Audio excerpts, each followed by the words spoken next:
الحمد لله نحمده ونستعينه ونستغفره ونؤمن به ونتوكل عليه ونعوذ بالله من شرور أنفسنا ومن سيئات أعمالنا من يهده الله فلا مضل له ومن يضلله فلا هادي له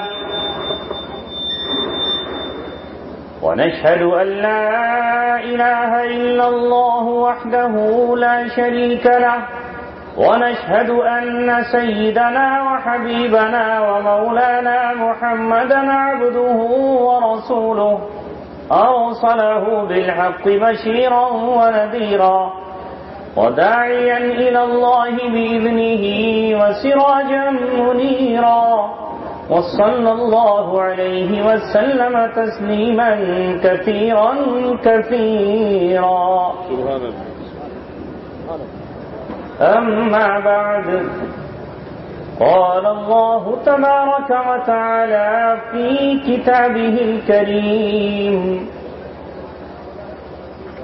فإن آمنوا بمثل ما آمنتم به فقد اهتدوا وقال الله تبارك وتعالى في آية أخرى آمنوا كما آمن الناس قال رسول الله صلى الله عليه وسلم عليكم بسنتي وسنة الخلفاء الراشدين المهديين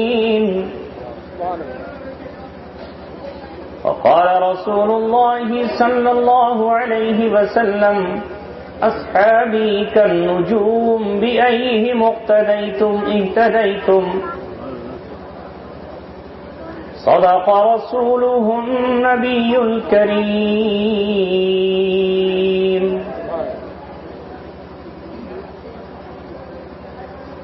ہو لاکھوں سلام اس آقا پر بت سارے جس نے توڑ دیے دنیا کو دیا پیغام سکون انسانوں کے رخ موڑ دیے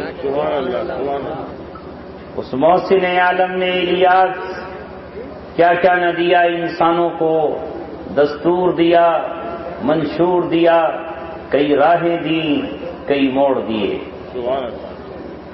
زباں پر مومنوں کی جب بھی ذکر تاج دار آئے تو اس کے بعد پھر لازم ہے ذکر چار یار آئے ابو بکر و عمر عثمان و حیدر باوفا جب ہوں تو کیوں کر نہ باغ مصطفیٰ میں بہار آئے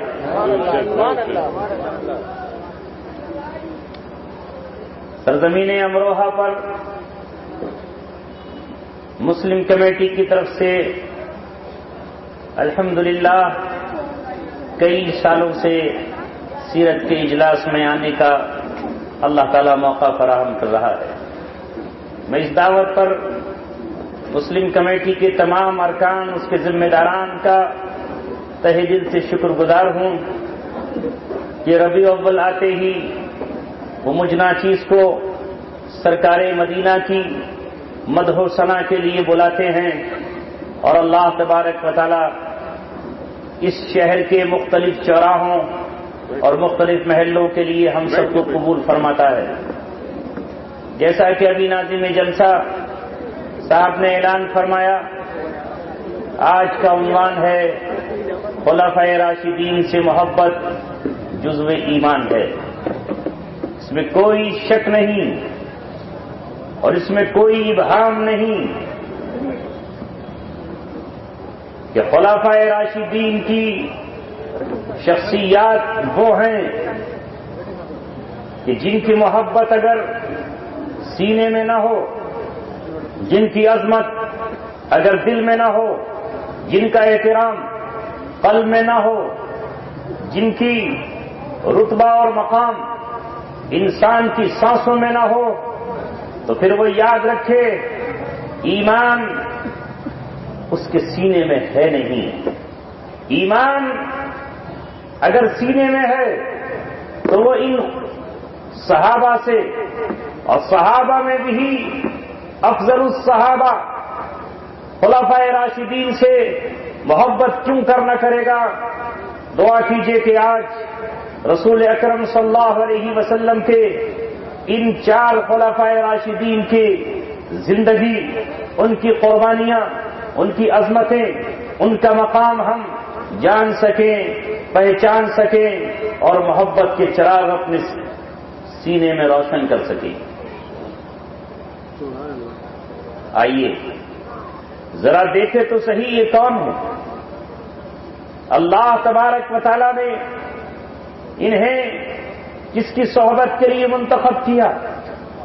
یہ کون شخصیات اور ہستیاں ہیں جن کے بارے میں اللہ تبارک و تعالیٰ نے خود اپنی زبان سے صداقت اور گواہی دی ہے؟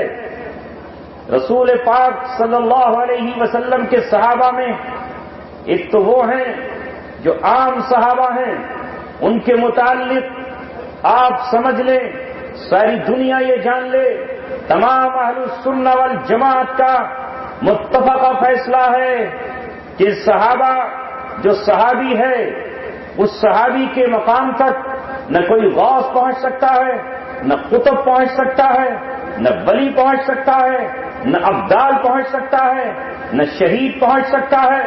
صحابہ کے مقام کو کوئی پہنچ ہی نہیں سکتا۔ جس نے میرے آقا کا دیدار کر لیا، جس نے آقا کی صحبت حاصل کر لی، جو محمد عربی کو ایمان کی حالت میں دیکھا اور ایمان پر قائم رہا، ایمان کی حالت میں دنیا سے رخصت ہوا، تو اس کے مقام تک کوئی دنیا کا بڑے سے بڑا نیک انسان، چاہے ساری دنیا اسے اپنا امام ہی کیوں نہ سمجھتی ہو، وہ ولی کامل ہی کیوں نہ ہو، اسے مقام غوثیت کیوں نہ حاصل ہو، اسے مقام قطب کیوں نہ حاصل ہو، وہ صحابی ادنا درجے کے صحابی کے مقام کو نہیں پہنچ سکتا، اور خلفائے راشدین تو سب سے اعلیٰ مقام پر ہیں۔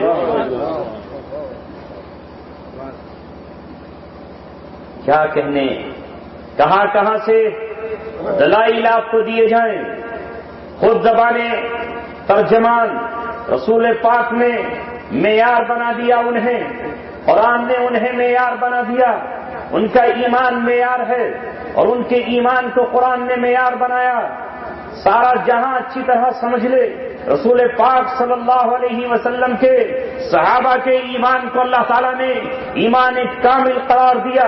جن آیات کے ٹکڑے میں نے آپ کے سامنے تلاوت کیے ہیں، ان آیات کو ذرا پڑھتے چلے جائیے۔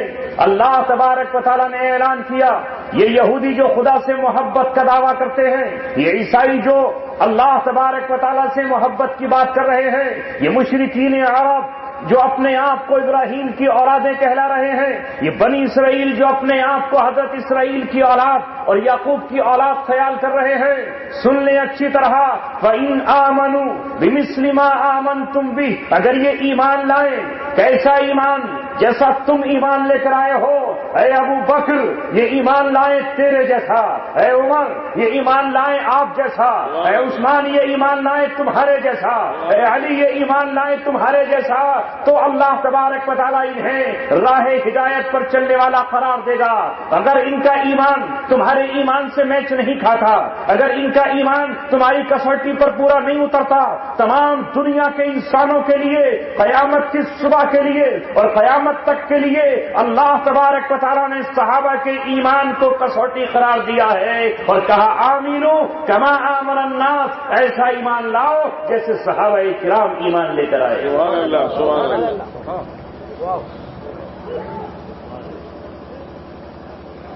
جس طرح ہر پیلی چیز سونا نہیں ہوتی،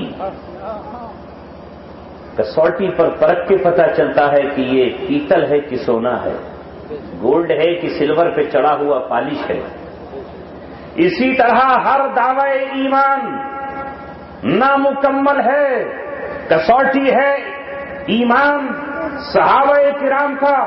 پھر صحابہ کرام میں ایک وہ صحابہ ہیں جو فتح مکہ سے پہلے ایمان لائے ہیں، ان کا مقام رب سے پوچھو، رب کہتا ہے کہ جو فتح مکہ سے پہلے ایمان لے کر آئے، اور بعض وہ ہیں جو فتح مکہ کے بعد ایمان لے کر آئے۔ تو جو فتح مکہ سے پہلے ایمان لائے ہیں ان کے مقام کو فتح مکہ کے بعد والے نہیں پہنچ سکتے ہیں، نہیں پہنچ سکتے۔ زبان ترجمان فیضان رسول نے فرمایا فتح مکہ سے پہلے میرے جس صحابی نے ایک مٹھی ایک مد جو خرچ کر دیا ہے، اور فتح مکہ کے بعد چاہے وہ میرا صحابی ہی ہے، اس نے اگر احد پہاڑ کے برابر بھی خرچ کیا ہو تو وہ اس کے مقام تک نہیں پہنچ سکتا۔ ذرا یہاں پہنچ کر آگے بڑھ جائیے، یہ فتح مکہ سے پہلے کے ایمان لانے والے صحابہ کا مقام ہے، تو پھر ان ابو بکر کا کیا مقام ہوگا جو ایمان لانے میں سب سے پہلا ہے اور سب سے اول ہے اور سب سے فرسٹ ہے۔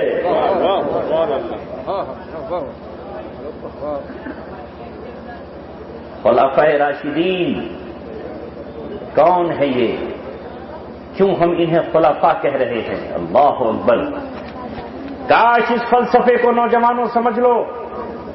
حضرت سعد امروہوی دامت برکاتہم کے ایک شعر نے بتا دیا، پوری دنیا میں امن قائم ہو جائے، سکون قائم ہو جائے، شانتی قائم ہو جائے، پیس گھر گھر بٹ جائے، کوئی جھگڑا نہ ہو، کوئی فساد نہ ہو، انسان تو انسان، جانوروں پر بھی ظلم نہ ہو، انسان تو انسان، حیوان بھی سکون محسوس کریں، درندے بکریوں کو پھاڑنا چھوڑ دیں، ایک گھاٹ پر بھیڑ اور بکری پانی پی رہے ہوں، اگر رسول اللہ صلی اللہ علیہ وسلم کا نظام زمین پر آ جائے، اس نظام کو نافذ کرنے والے کو خلیفہ کہا جاتا ہے۔ جس مقصد کے لیے اللہ تبارک و تعالیٰ نے انسان کو رب مخلوقات میں اشرف بنایا ہے، اس رب کے منشا کو، اس رب کے مقصد کو، اس رب کی منشا کو، اس مخلوق کو، اس مقصود کو اگر رسول اللہ کے مثال کے بعد کسی نے زمین پہ نافذ کیا ہے تو وہ ابوبکر صدیق کی ذات ہے، وہ عمر ابن خطاب کی ذات ہے، وہ علی مرتضیٰ کی ذات ہے، وہ عثمان غنی کی ذات ہے۔ اللہ تبارک و تعالیٰ جس سسٹم اور جس نظام کو زمین پہ نافذ کرنا چاہتا ہے اسے نافذ کرنے والی یہ چار ہستیاں ہیں۔ یہ چار ہستیاں ہیں جن کو خلفائے راشدین کہا جاتا ہے، چونکہ بعد میں جو لوگ آئے وہ بادشاہ ہوئے۔ خلافتیں راشدہ نہ تھی، خلافت تو تھی لیکن راشدہ نہ تھی۔ وہ قرآن جو زمین پر صرف پڑھنے کے لیے نہیں، صرف تلاوت ہی کے لیے نہیں، صرف تفسیر ہی کے لیے نہیں، صرف مدرسے کی چار دیواری میں پڑھانے ہی کے لیے نہیں، صرف صبح کی تلاوت ہی کے لیے نہیں، بیماری میں شفا ہی کے لیے نہیں، بلکہ اللہ نے اس لیے نافذ کیا کہ زمین پر اس کا ایک ایک حکم نافذ ہو، زمین پر نظام کائنات، زمین کا نظام حکومت، زمین کا نظام پورا کا پورا سسٹم قرآن کے مطابق چلے، جسے روکنے کے لیے ابلیس ایڑی چوٹی کا زور لگا دیتا ہے۔ میں توہین کسی کی نہ کر سکتا ہوں، نہ کرنے کی جرات کرتا ہوں۔ کتنی شخصیات اس روئے زمین پر آئیں، اللہ تبارک و تعالیٰ نے انہیں منتخب فرمایا، لیکن کتنے لوگ ایسے تھے زندگی پوری گزار کر چلے گئے لیکن رب کا قانون زمین پہ نہیں لا سکے۔ یہ چار خلفائے راشدین ہیں جنہوں نے محمد رسول اللہ سے جو سیکھا تھا، جو آپ سے پایا تھا، اسے زمین پر نافذ کر کے دکھایا، اور ابلیس کو یہ بتا دیا کہ ہم ہیں اللہ تبارک و تعالیٰ کی محبت کا مرکز۔ اس نے جو منصوبہ بنایا تھا انی جاعل فی الارض خلیفہ، ہم نے وہ خلیفہ بن کر زمین پہ دکھا دیا ہے۔ سبحان اللہ۔ اس لیے ان خلفائے راشدین سے محبت ایمان کا جز کیسے نہ ہو، ان سے پیار کیسے نہ ہو، ان کا احترام دلوں میں کیوں نہ ہو، جن کی عظمت کے ڈنکے قرآن بجا رہا ہے، جنہیں اللہ تبارک و تعالی زمین پر جنت کی بشارت دے رہا ہے۔ تو میں عرض کر رہا تھا کہ صحابہ کرام ایک عام صحابہ کا طبقہ ہے اور ایک وہ صحابہ کا طبقہ ہے جو فتح مکہ سے پہلے ایمان لایا، اور پھر ایک صحابہ وہ ہیں کہ جنہوں نے بدر میں شرکت کی، وہ 313 صحابہ ہیں جن کے مقام کو دوسرا کوئی اور نہیں پہنچ سکتا۔ لہذا ہم جب 4 خلفاء کی بات کریں تو ایمان بھی مکہ میں لے کر آئے. یہ 4 مکہ میں ایمان لے کر آئے ہیں. ابتدا میں اسلام انہوں نے قبول کیا ہے.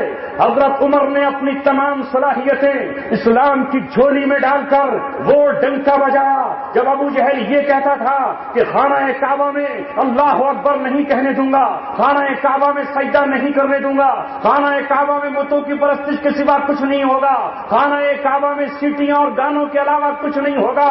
عمر ابن خطاب نے ایمان قبول کرتے ہی اپنی تلوار اور اپنی شمشیر نیام سے باہر نکال کر رسول عربی سے کہا, اے رسول عربی, اب دار ارقم میں رہنے کی ضرورت نہیں ہے, آج اسی وقت خانہ کعبہ میں چلیں گے. اگر بتوں کی پرستش وہاں ہوگی تو ہم اللہ کے نعرے لگا کر اور اللہ اکبر کی کبریائی کا اعلان کر کے شیطان کو یہ بتا دیں گے کہ خانہ کعبہ تیرا ہی نہیں ہے, خانہ کعبہ ہمارا ہے, اور خانہ کعبہ میں اب نماز ہوگی اور خانہ کعبہ میں اب اذان ہوگی. نعرہ تکبیر.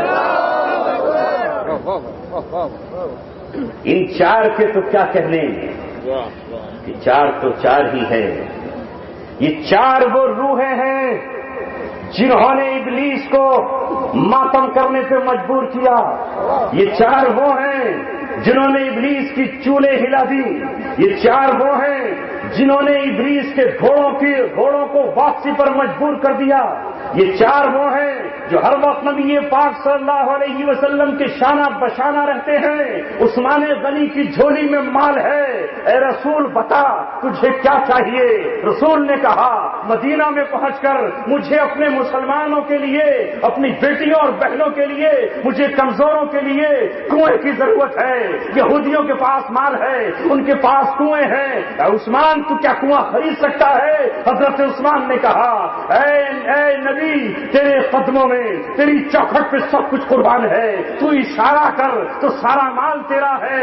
یہودی کے پاس گئے اور جا کر یہ کہا, اے یہودی بتا اس کنویں کی کتنی قیمت ہے؟ آج تو جتنی قیمت مانگے گا. عثمان اپنی جھولی میں لے کر آیا ہے. عثمان نے کنواں خریدا, مسلمانوں کے لیے وقف کر دیا. رب کعبہ کی قسم, وہ عثمان کا کنواں کل بھی مدینے میں پانی دے رہا تھا, اور آج بھی 1450 سال کے بعد بھی مدینے سے پانی عثمان کے کنویں سے دیا جا رہا ہے. حضرت عمر بن خطاب رضی اللہ تعالیٰ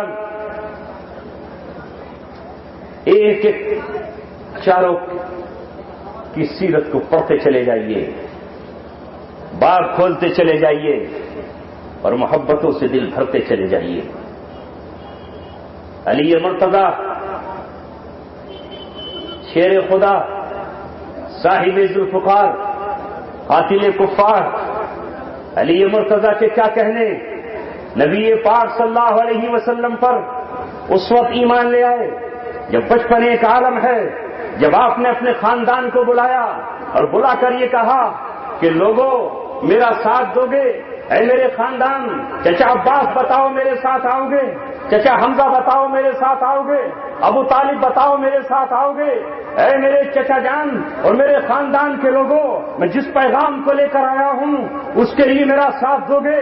تو ابھی چچاؤں نے تو پسو پیش کیا, لیکن یہ علی مرتضی جو چچا داد بھائی ہے, جو ابھی معصوم ہے, اپنے معصوم قدموں سے کھڑا ہوا اور کہا بھائی جان میں آپ کا ساتھ دوں گا اور ساتھ تا زندگی نبھاؤں گا. یہی علی مرتضی ہے کہ جنہوں نے محمد رسول اللہ کا ساتھ ہجرت کی رات دیا, بستر پر لیٹ کر دیا. ابو بکر صدیق نے آپ کا ساتھ اونٹنی پہ سوار ہو کر دیا. غار ثور میں ابو بکر صدیق آپ کے ساتھ ہے تو آپ کے بستر پر علی مرتضی ساتھ ہے. سبحان اللہ.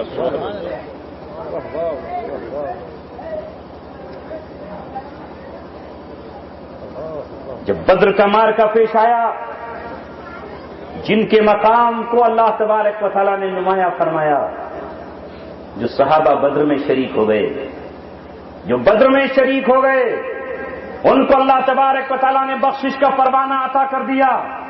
بدر میں شرکت کے بعد اللہ تعالیٰ نے کہا الآن قد غفرت لکم فافعلوا ما شئتم, آج تمہاری خطاؤں کو ہم نے معاف کر دیا, جاؤ آئندہ کوئی خطا، آئندہ کوئی گناہ، آئندہ کوئی لفظ، آئندہ کوئی تمہارے قدموں کا پھسل جانا تمہیں نقصان نہیں پہنچائے گا، اس لیے کہ تم نے آج کفر اور باطل کے سامنے ایمان کا وہ معیار پیش کیا ہے جس ایمان کو میں قیامت تک کے لیے نمونہ اور ماڈل بنانے والا ہوں۔ جب عمر بن خطاب کے سامنے ان کے ماموں آئے تو حضرت عمر نے خاندانی رشتے کی پرواہ نہیں کی، اپنے ماں کے خون کی پرواہ نہیں کی، ماموں کے قدموں میں جا کر یہ درخواست نہیں کی کہ چپکے سے چلے جائیے، بلکہ شمشیر نیام سے نکال کر اپنے ماموں کا سر اڑا کر محمد رسول اللہ کی چوکھٹ پر رکھ کر یہ کہا، عمر ابن خطاب آج سے یہ فیصلہ کرنے جا رہا ہے کہ ہمارا ایمان اتنا مضبوط ہے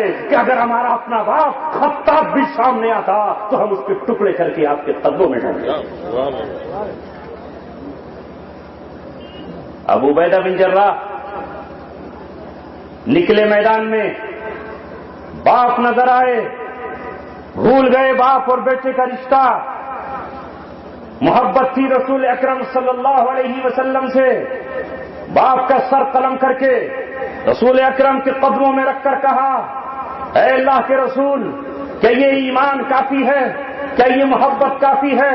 رسول اکرم صلی اللہ علیہ وسلم کا دل خوش ہوا، عرش اعظم سے اللہ تبارک و تعالیٰ نے پیغام بھیجا، میں تم سے راضی ہو چکا ہوں، رضی اللہ عنہم ورضوا عنہ کا خطاب ملا، اولئک هم الراشدون کا خطاب ملا، اولئک هم المفلحون کا خطاب ملا، اولئک هم المؤمنون حقا کا خطاب ملا۔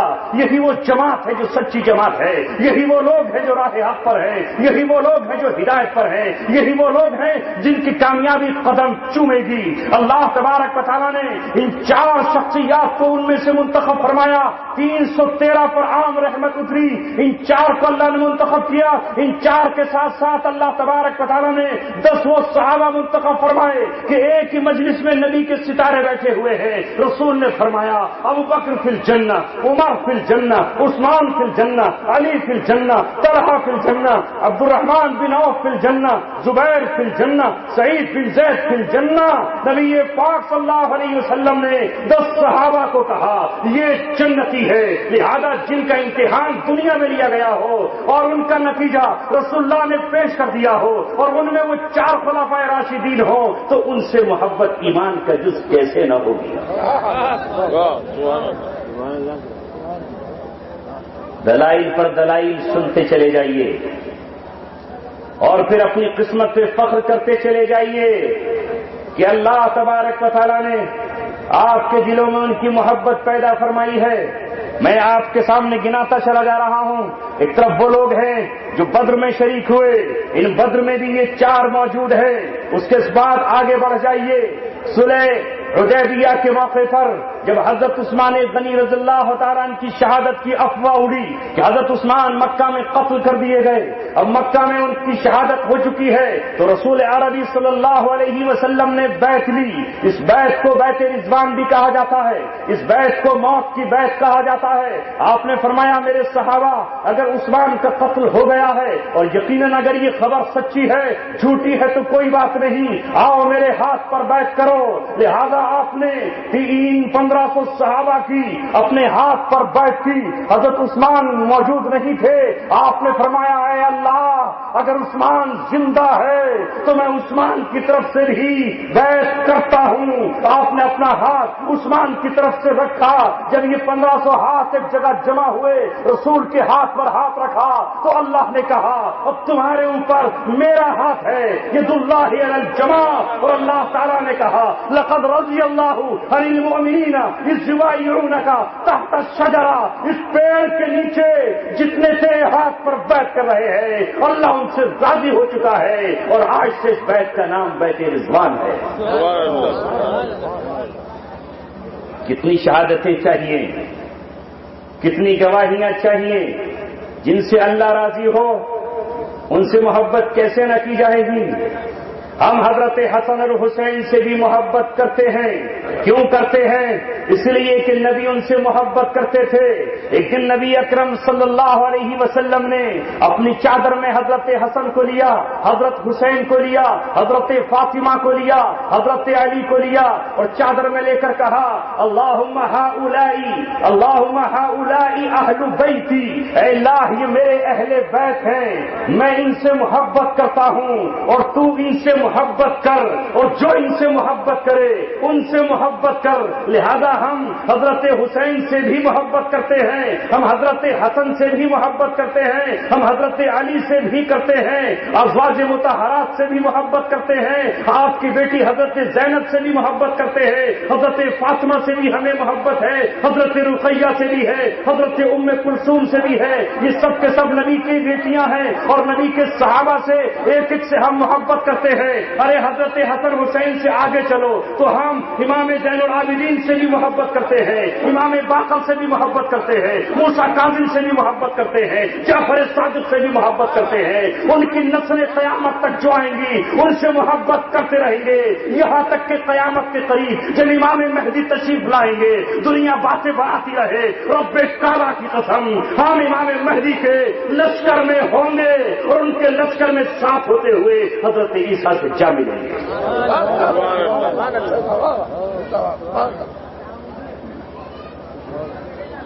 اس لیے کہ رسول اللہ صلی اللہ علیہ وسلم نے فرمایا میرے صحابہ کے سلسلے میں اللہ سے ڈرو. اللہ اللہ فی اصحابی، میرے صحابہ کے سلسلے میں اللہ سے ڈرو. من احبہم فبحبی احبہم، جس نے بھی ان سے محبت کی اس نے میری وجہ سے تو محبت کی ہے، اس لیے کہ وہ میرے پروانے ہیں، اس لیے کہ وہ میرے دیوانے ہیں، اس لیے کہ وہ میرے صحابہ ہیں، وہ میرے فوج کا دستہ ہیں، وہ میرے دست و بازو ہیں، وہ میرا لشکر ہے. انہوں نے میرے منصوبوں کو پورا کیا ہے. جو میں نے مکہ میں ان سے یہ کہا آؤ میرے ساتھ تو اپنے باپ کو چھوڑ کر چلے آئے، آؤ میرے ساتھ تو اپنی ماں کو چھوڑ کر چلے آئے. ارے ہم ایک ایک صحابی سے محبت کرتے ہیں تو صحابیوں کے سرخیل، صحابیوں کے امام، صحابیوں کے مقتدا ابوبکر صدیق سے محبت کیوں نہ کریں گے؟ وہ ابوبکر صدیق جس کے پاس 40,000 روپے تھے، جب رسول پاک نے ایمان کا اعلان کیا تو سارا کا سارا خزانہ محمد عربی کے قدموں میں لٹا دیا. جس دن ہجرت کے لیے چلے تو 6,000 بچے تھے، وہ 6,000 بھی لے کر کے چل دیے، وہ 6,000 بھی لے کر کے چل دیے. جب باپ جو نابینا تھے رونے لگے اور بیٹی اسما سے کہا، پوتی اسما سے کہا ہائے اسما تیرا باپ محمد کی محبت میں تمہیں کچھ نہ دے کر گیا.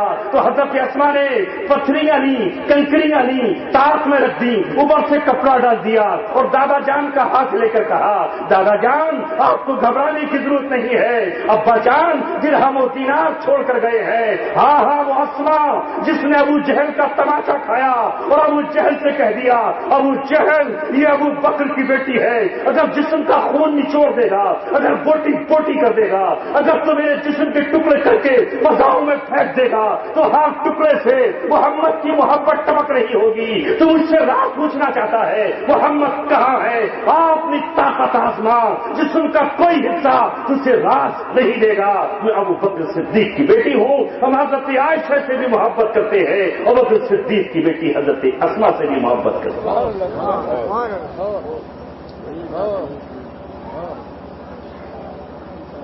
اللہ کے رسول فرما رہے ہیں جسے نبی سے محبت وہ نبی کے اصحاب سے محبت کرے گا.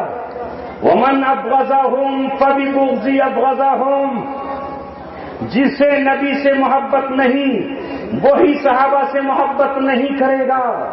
ورنہ نبی سے محبت ہو اور صحابہ سے محبت نہ ہو یہ کیسے ہو سکتا ہے؟ اگر آج کوئی شیخ عبد القادر جیلانی سے محبت کرتا ہے تو کیوں محبت کرتا ہے؟ اس لیے کہ وہ رسول اکرم کے غلام اور آپ کے وفادار ہے. اگر کوئی مجدد الفسانی سے محبت کرتا ہے تو کس وجہ سے کرتا ہے؟ اس لیے کہ وہ رسول اللہ کے چاہنے والے تھے.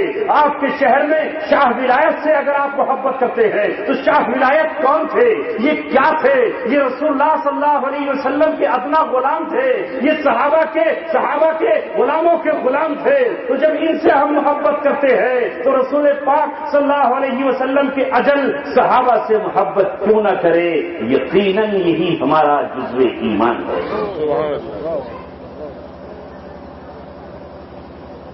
یہ 4 روحیں نفوس قدسیہ ہیں، یہ 4 ارواح نفوس قدسیہ ہیں جنہیں اللہ تبارک و تعالیٰ نے چنا تھا رسول پاک صلی اللہ علیہ وسلم کے وصال کے بعد آپ کے دین کو قائم کرنے کے لیے۔ خدا پاک کی قسم، اگر آج سعد امروہوی یہ شعر کیسے کہتے کہ نظام مصطفیٰ زمین پر آ جائے تو سارے مسائل کا حل ہو جائے گا، اگر انہوں نے خلافت قائم نہ کی ہوتی، اگر ابوبکر صدیق نے خلافت کو نہ تھاما ہوتا، عمر ابن خطاب نے رومن امپائر کو کچل کر اور پرسین امپائر کے ٹکڑے کر کے اگر نظام اسلامی کو قائم نہ کیا ہوتا، 10 سال تک حضرت عثمان غنی نے دنیا میں اسلام کا جھنڈا نہ لہرایا ہوتا، علی مرتضیٰ نے خلافت کو قائم نہ کیا ہوتا اور بادشاہ ہوتے ہوئے، خلیفہ ہوتے ہوئے محلوں کو ٹھکرایا۔ علی مرتضیٰ کی زندگی دیکھو، وہ زاہدوں کا زاہد ہے، وہ ولیوں کا امام ہے، وہ قطب و ابدال سے بھی اوپر پہنچا ہوا ہے، جس نے پوری زندگی خاندان بنو ہاشم کا چشم و چراغ ہوتے ہوئے پوری زندگی اپنا مکان نہیں بنوایا اور خیموں کی زندگی گزار کر کے دنیا سے رخصت ہوئے۔ اسی لیے تو شاعر نے کہا، زباں پر جب بھی ذکر تاجدار آئے اس کے بعد پھر لازم ہے ذکر 4 یار آئے۔ ابو بکر عمر عثمان و حیدر با وفا جب ہوں تو کیوں کرنا پھر باب مصطفیٰ میں باہر آئے۔ شیطان انتظار میں تھا، شیطان ابلیس اس چکر میں تھا کہ رسول اللہ صلی اللہ علیہ وسلم کی حیات طیبہ جو ظاہری جسمانی طور پر زمین پر موجود تھی، اس کی وجہ سے میں ناکام ہو رہا ہوں۔ جیسے ہی آپ دنیا کو الوداع کہیں گے میں ان کے نظام کو تلپٹ کر دوں گا۔ وہ اس خیال میں تھا کہ موسیٰ علیہ السلام 40 دن کے لیے کوہ طور پر گئے تو میں نے ان کی قوم کو 10 دن کے اندر بیوقوف بنا دیا اور سامری کو لا کر بچڑے کا پجاری بنا دیا، بچڑے کی پرستش کرا دی۔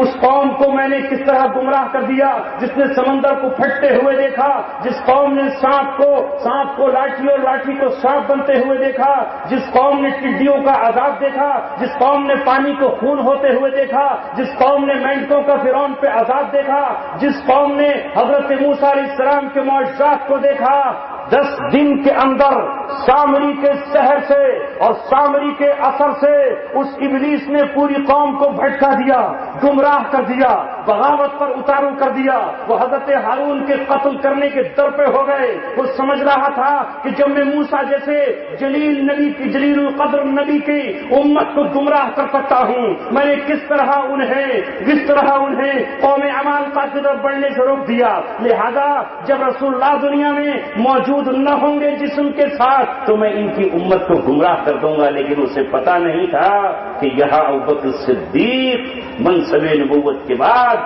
امت کو تھامنے والا موجود ہے۔ تو جو فتنہ لے کر آیا، ایک فتنہ تھا مسیلمہ کذاب کا جس نے جھوٹی نبوت کا دعویٰ کیا، دوسرا فتنہ تھا ارتداد کا، مرتد ہو جانے کا۔ یہودیوں نے ہوا چلائی، ابلیس نے ہوا چلائی کہ مرتد ہو جاؤ، دین اسلام اب ٹوٹنے والا ہے۔ 3 مسئلے تھے ابوبکر صدیق کے سامنے۔ اسامہ بن زید کا لشکر جو باہر روم سے لڑنے کے لیے جا رہا تھا، اس سے کیسے مقابلہ کیا جائے؟ مسیلمہ کذاب جس نے جھوٹی نبوت کا دعویٰ کیا ہے، اس کا کس طرح صفایا کیا جائے؟ اندر جو لوگ مرتد ہو رہے ہیں، زکات نہیں دے رہے، اس زکات کے انکار کو کیسے روکا جائے؟ 3 طرف سے حملہ تھا، ظاہری طاقت سے بھی لڑنا، اندرونی قوت سے بھی لڑنا، اور مسیلمہ کذاب جو براہ راست شیطان کا چیلا، اس کا ایجنٹ اور اس کا بنایا ہوا تھا، جس سے بذات خود شیطان بات کرتا تھا، اس سے کیسے لڑا جائے؟ ان 3 طاقتوں کے مقابلے میں ابوبکر صدیق نے جو اسٹیپ لیا ہے، پوری امت اس احسان کو ساری زندگی نہیں چکا سکتی، پوری زندگی ابوبکر صدیق کا احسان نہیں چکا سکتے۔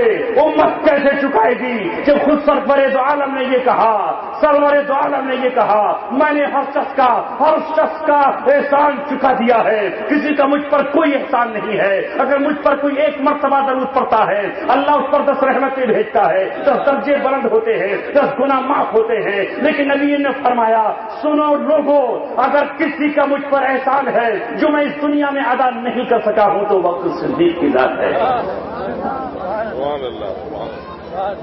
وہ بکر صدیق کی ذات ہے۔ رسول اپنے جسم کی بات نہیں کر رہے، ارے رسول کو تو کیا چاہیے تھا صلی اللہ علیہ وسلم، رسول کو معلوم تھا، رسول کی نظریں دیکھ رہی تھی وہ مسیلمہ کذاب جس نے میری زندگی ہی میں نبوت کا دعویٰ کیا ہے، اس کا سر کوئی قلم کر سکتا ہے، اس کے فتنے کو کوئی دبا سکتا ہے، اس کی فوج کو کوئی ہلاک کر سکتا ہے، اس کی طاقت کو کوئی کچل سکتا ہے، اس کے فن کو کوئی مسل سکتا ہے، تو وہ صرف اسلام کا پہلا خلیفہ جس نے رسول اللہ کے بعد مسند خلافت کو سنبھالا، اور خلافت کو سنبھالتے یہ کہا مسیلمہ کذاب سن لے، ہم حضرت موسیٰ کے ماننے والے نہیں ہیں، ہم محمد رسول اللہ کے ماننے والے ہیں، تو سامری بن کر آیا ہے، وہ سامری تو بچ کر چلا گیا تھا لیکن تو سامری نہیں بچے گا، وحشی آگے بڑھے، ام عمارہ کا بیٹا آگے بڑھا، اور حدیقۃ الرحمن میں بنو حنیفہ سے صحابہ کرام نے اور ابو صدیق کی قیادت میں وہ جنگ لڑی ہے کہ لاشوں کے کشتے کے پشتے لگا دیے، دیوار پھاند کر صحابی اندر داخل ہوئے، گیٹ کھولا تو طوفان کی طرح، سیلاب کی طرح، پہاڑوں کی چڑھائی کی طرح محمد رسول اللہ صلی اللہ علیہ وسلم کے غلام مسیلمہ کذاب کی فوج پر بھیڑے، اور زمانے سے اور زمین سے اس کا صفایا کر کے یہ بتا دیا کہ منصب نبوت کے بعد منصب صدیقیت کا حقدار وہ ہے جس نے غار میں رسول اللہ کا ساتھ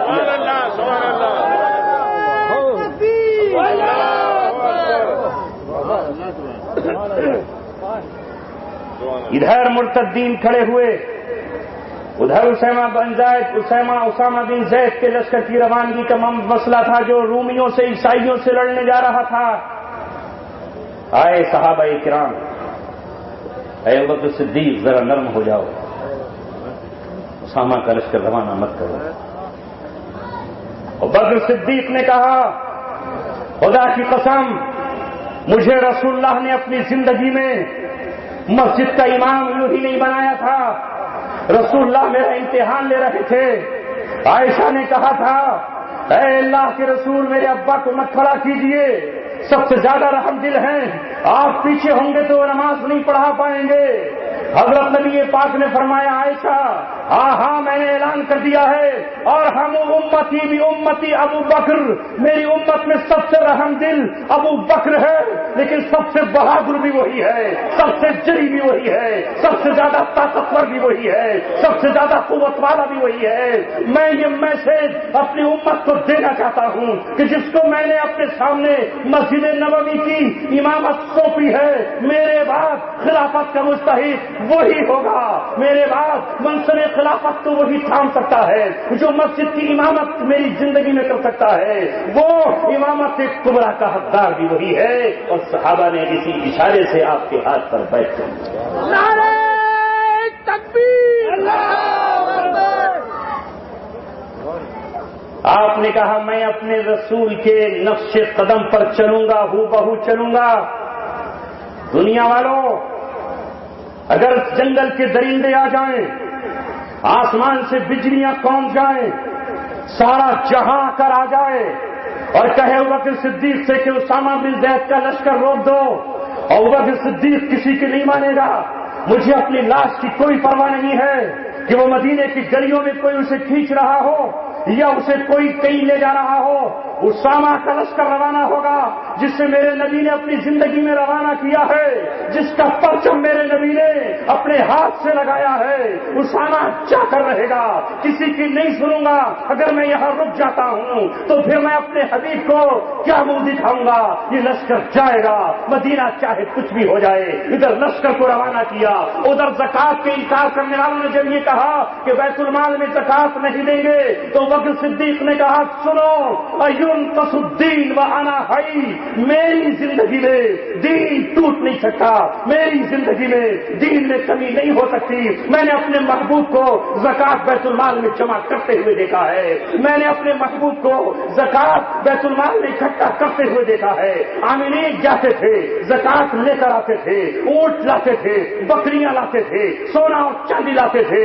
سنو, اگر آج کوئی زکات نہیں دیتا, زکات دیتا ہے لیکن یہ کہتا ہے اونٹ دوں گا, اونٹ کے گلے میں جو رسی ہے اس رسی کو نہیں دوں گا, اونٹ کی جو نکیل ہے وہ نکیل نہیں دوں گا. عمر صدیق اعلان کرتا ہے عمر ساتھ آتے ہیں تو آ جائے, علی ساتھ نبھاتے ہیں تو نبھائے, حضرت عثمان میرے ساتھ چلتے ہیں تو چلے, اگر کوئی بھی نہیں آیا میں اکیلا نکلوں گا اور ان سے قتال کروں گا اسی طرح جس طرح کافروں سے قتال کیا جائے. نعرہ تکبیر, اللہ اکبر. جب ابوبکر صدیق کا یہ جرأت, یہ حوصلہ اور یہ بلندیاں دیکھی اور حضرت علی نے اونٹ کی نکیل تھام لی اور کہا امیر المومنین آگے چلیے, ہم آپ کے ساتھ ہیں. حضرت عمر نے کہا ہم آپ کے ساتھ ہیں. حضرت عثمان غنی نے کہا آپ کے ساتھ ہیں. لہذا ابوبکر صدیق نے اسلام کے قلعے کی پہلی اینٹ جو اکھاڑی جا رہی تھی اس ایک اینٹ کو بھی ہلنے نہیں دیا. ابلیس یہ چاہتا تھا کہ جو اینٹ جو زکات کی اینٹ ہے اسے اکھاڑ کر پھینک دوں اور زکات کی جگہ سود کا نظام لے کر چلا ہوں. ابوبکر صدیق نے کہا جب تک سانسوں میں دھڑکن آتی ہے اور جب تک آنکھوں کے پلک جھپکنے کا سلسلہ آتی ہے, میرے جیتے جی میں نے اپنا پورا خاندان, میں نے اپنا پورا سرمایہ اس دین پر لٹایا ہے. میں اپنے محبوب کے دین کو اپنی زندگی میں اس کی ایک اینٹ نہیں ہلنے دوں گا, اور جو ہلانے کی بات کرے گا اس کی ٹانگیں اور گردن چڑھ دی جائے گی. اس لیے رسول اللہ تک پہنچنا تبھی ممکن ہوگا جب ان کے پروانوں سے محبت ہو, جب ان کے دیوانوں سے محبت ہو. یہ تو عجیب تماشا ہے کہ مدینہ سے ہم محبت کرتے ہیں. مدینہ سے کیوں محبت کرتے ہیں؟ مدینہ میں کیا ہے؟ ارے مدینہ تو یثرب تھا, مدینے کی تو لوگ برائی کرتے تھے. مدینے کا بخار تو اتنا مشہور تھا کہ وہاں لوگ جو جاتا وہ مر جاتا تھا. مدینے سے لوگ بھاگتے تھے, مدینے سے لوگ کتراتے تھے, مدینے کی آب و ہوا سے کتراتے تھے. لیکن جب وہاں محمد عربی پہنچے, جب محمد عربی پہنچے تو وہ یثرب مدینہ بن گیا. میرے نبی نے کہا آج کے بعد کوئی مدینہ کو یثرب نہ کہے, یہ طابہ ہے, یہ طیبہ ہے. میرا نبی جہاں آرام فرما ہے وہاں وقت کا دجال بھی نہیں جائے گا, وہاں دجالی فوجیں بھی نہیں جائے گی. جب احد پہاڑ کے پاس پہنچ کر دجال یہ کہے گا یہ رسول اللہ کا سفید شہر ہے, یہ رسول اللہ کا سفید گھر ہے, اتنا کہہ کے وہ آگے بڑھنا چاہے گا. جبریل اس کے ماتھے پہ تھپڑ لگا کر یہ کہیں گے ادھر چل, چابک میرے ہاتھ میں ہے. رسول اللہ کی بستی میں بھی ناپاک قدم نہیں جائیں گے. ارے رسول اللہ صلی اللہ علیہ وسلم کی بستی میں ناپاک قدم آج بھی نہیں جا سکتے, آج بھی حدود حرم میں نہیں جا سکتے. تو جو رسول کے ساتھ گیا وہ پاکوں کے پاک ہے, ان کے دل پاک ہے, اللہ نے ان کا امتحان لیا. اولئک امتحن اللہ قلوبہم للتقوی, جو اہل مدینہ پہلے سے کفر کی وجہ سے ناپاک تھے وہ پاک ہو گئے, وہ سب کے سب مسلمان کر دیے گئے. اور جو بعد میں پہنچے ہیں وہ پاک ہے, یہ انصار ہے, وہ مہاجرین ہیں. ان سب کو اللہ تعالیٰ نے جنت کی خوشخبری سنائی. اللہ اکبر. گنبد خضرا سے محبت ہو, کیوں؟ اس لیے کہ وہ رسول اللہ کے جسم اطہر پر بنا ہوا ہے. ریاض الجنہ سے محبت ہے, نبی کے روضے سے محبت ہے, نبی کے شہر سے محبت ہے, نبی کی گلیوں سے محبت ہے, نبی کے شہر کی کھجوروں سے محبت ہے, نبی کے ہاتھ سے لگائی ہوئی اجوا کھجور سے محبت ہے, نبی کے ہاتھ سے جو چیز دی گئی, نبی نے جس مٹی کو مدینہ کی خاک شفا کہا اس خاک شفا سے محبت ہے, مدینے کے سرمے سے محبت ہے, مدینے کی ہر شے سے محبت ہے. تو یہ کیسے ہو سکتا ہے کہ نبی کے صحابہ سے محبت نہ ہو؟ یہ کیسے ہو سکتا ہے کہ نبی کے دین کو قائم کرنے والے اور سب کچھ نچھاور کر دینے والے چار یاروں سے محبت نہ ہو, نبی کے دیوانوں سے محبت نہ ہو اور خلفائے راشدین سے محبت نہ ہو؟ نعرہ تکبیر, اللہ اکبر. اور معیار اللہ نے خود رسول اللہ نے بنایا. آپ نے فرمایا ان بنی اسرائیل تفرقت 72 آپ نے فرمایا کہ بنی اسرائیل 72 فرقے ہو گئے. بنی اسرائیل کتنے؟ 72 فرقے ہو گئے. میری امت 73 فرقوں میں بٹ جائے گی. میری امت 73 فرقوں میں بٹ جائے گی. سب کے سب جہنمی، کلہم فی النار الا واحد. ایک ملت بچے گی، ایک فرقہ بچے گا، الا ملتن واحدتن، ایک فرقہ بچے گا جو جنت میں جائے گا. صحابہ سڑک اٹھے، 72 کے 72 جہنم میں جائیں گے. یہ کون سا ہوگا 73واں؟ یہ کون سا ہوگا ان 73 میں سے ایک جو جنت میں جائے گا؟ اے ہمارے محبوب اس کی علامت بتائیے. اے ہمارے محبوب اس کا لباس بتائیے. اے ہمارے محبوب اس کا شہر بتائیے. اے ہمارے محبوب اس کا گھر بتائیے.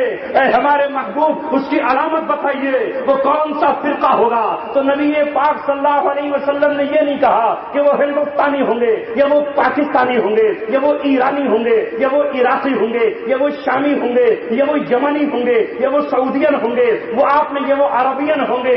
آپ نے کہا چونکہ میری امت تو قیامت تک رہے گی، وہ عرب میں بھی ہوگی، وہ عجم میں بھی ہوگی، وہ سیاہ بھی ہوں گے، وہ سفید بھی ہوں گے، وہ بادشاہ بھی ہوں گے، وہ عوام بھی ہوں گے، وہ غریب بھی ہوں گے، وہ رعایا بھی ہوں گے، وہ مزدور بھی ہوں گے، وہ باندیاں بھی ہوں گی، وہ غلام بھی ہوں گے. آپ نے فرمایا ماں انا علیہ واصحابی، جس پر میں ہوں وہ میرے صحابہ ہے، وہ فرقہ جنت میں جائے گا. خالی یہ نہیں کہا کہ جس پر میں ہوں، یہ نہیں کہا، اپنے کو نہیں کہا، معیار بتا دیا. جو میرے صحابہ سے محبت کرتا ہو، خلفائے راشدین کا تو کہنے ہی کیا، ان کے بارے میں تو آپ نے کہا اگر میری زبان سے جو کچھ نکلا ہے وہ سنت ہے، اس پہ عمل کرو تو مسلمان کہلاؤ گے. اللہ نے میرے بارے میں کہا ہے جو تم سے محبت کا دعویٰ کرتا ہو، کوئی بھی فرقہ ہو، اپنے کو وہ پورب کا کہتا ہو یا پچھم کا کہتا ہو، اپنے کو شامیہ کہتا ہو یا عراقیہ کہتا ہو، اپنے کو نصیری کہتا ہو یا کوئی اور کہلواتا ہو، وہ جب تک میری اتباع نہ کرے گا، فاتبعونی قل ان کنتم تحبون اللہ فاتبعونی یحببکم اللہ، اللہ اس سے محبت کرے گا، میری اتباع کرے. یہ تو اللہ نے کہا. اور میں تم سے کہتا ہوں کہ جس طرح میری زبان سے نکلے ہوئے الفاظ پر تمہیں عمل کرنا ضروری ہے، میرے چاروں خلیفہ جو کچھ کہے اس پر بھی عمل کرنا ضروری ہے. علیکم بسنتی وسنت الخلفاء الراشدین المہدیین، میری سنت پر بھی عمل کرنا ضروری ہے اور چاروں خلیفہ کی سنت پر عمل کرنا ضروری ہے. خالی یہ نہیں کہا علیکم بسنتی، جیسے آج نہ جانے کیا کیا کون کون ڈھپلی الگ الگ بجا رہا. ہم صرف رسول اللہ کو مانیں گے، باقی کسی کو نہیں مانیں گے. رسول اللہ کہہ رہے ہیں مجھے بھی، میرے صحابہ کو بھی، اور صحابہ میں ان 4 کا تو آپ نے حکم دے دیا، خاص طور پر خلفاء الراشدین المہدیین. یہ چاروں کے چاروں راشد ہیں، یہ چاروں کے چاروں مہدی ہیں، ہدایت یافتہ ہیں. لہذا تم سے یہ جو کہیں وہ کرو. لہذا عمر ابن خطاب رضی اللہ تعالیٰ عنہ خلیفہ راشد میں دوسرے نمبر پہ ہیں، عثمان غنی تیسرے نمبر پہ ہیں، علی مرتضیٰ چوتھے نمبر پہ ہیں. ارے یہ آپس میں ان کا ایسا کوآرڈینیشن ہے، آپس میں ان کی ایسی بات ہے کہ حضرت عمر فرماتے ہیں لولا علی لہلک عمر، اگر علی نہ ہوتے تو عمر تو ہلاک ہو گیا ہوتا. جب علم کی گتھیاں اور جب مسائل کے انبار حضرت نبی پاک صلی اللہ علیہ وسلم کے بعد عمر ابن خطاب کے سامنے آتے تو آپ کو انتظار رہتا علی کیا کہیں گے، علی کے لبوں کا آپ انتظار کرتے اور حضرت علی جو فیصلہ دیتے، اس لیے کہ رسول فرما گئے اقضاہم علی، علی قاضی ہے، علی علم کا سمندر ہے، علی علم کا دروازہ ہے، علی علم کا گیٹ ہے. رسول اگر علم کا شہر ہے تو علی اس کا دروازہ ہے. لہذا حضرت عمر نے کہا لولا علی لہلک عمر، اگر علی تم نہ ہوتے تو عمر پیچیدہ مسائل میں نہ جانے کدھر جاتے. یہ آپس میں کیسے شیر و شکر ہے، یہ آپس میں کتنے دوست ہیں، کس طرح. آئیے ایک واقعہ سنی حضرت عمر رضی اللہ تعالیٰ عنہ کے دور کا، اور اندازہ لگائیے کہ ان کی محبت کس طرح جزء ایمان ہے. دنیا ان کے پاس سے نہیں گزری، دنیا ان کے نزدیک تک نہیں آئی، دنیا ان کے نزدیک تک نہیں آئی. جب ایران کا محل کسرا کا قصر صدارت فتح کر لیا گیا تو اس کے تخت پر بچھا ہوا قالین تھا، جو قالین ہیرے جواہرات سے جڑا ہوا تھا، جو قالین سونے اور چاندی کے تاروں سے مل کر کے بنایا گیا، وہ غازیوں نے اور مجاہدین نے حضرت عمر رضی اللہ تعالیٰ عنہ کو ہدیہ اور ہبہ کر دیا۔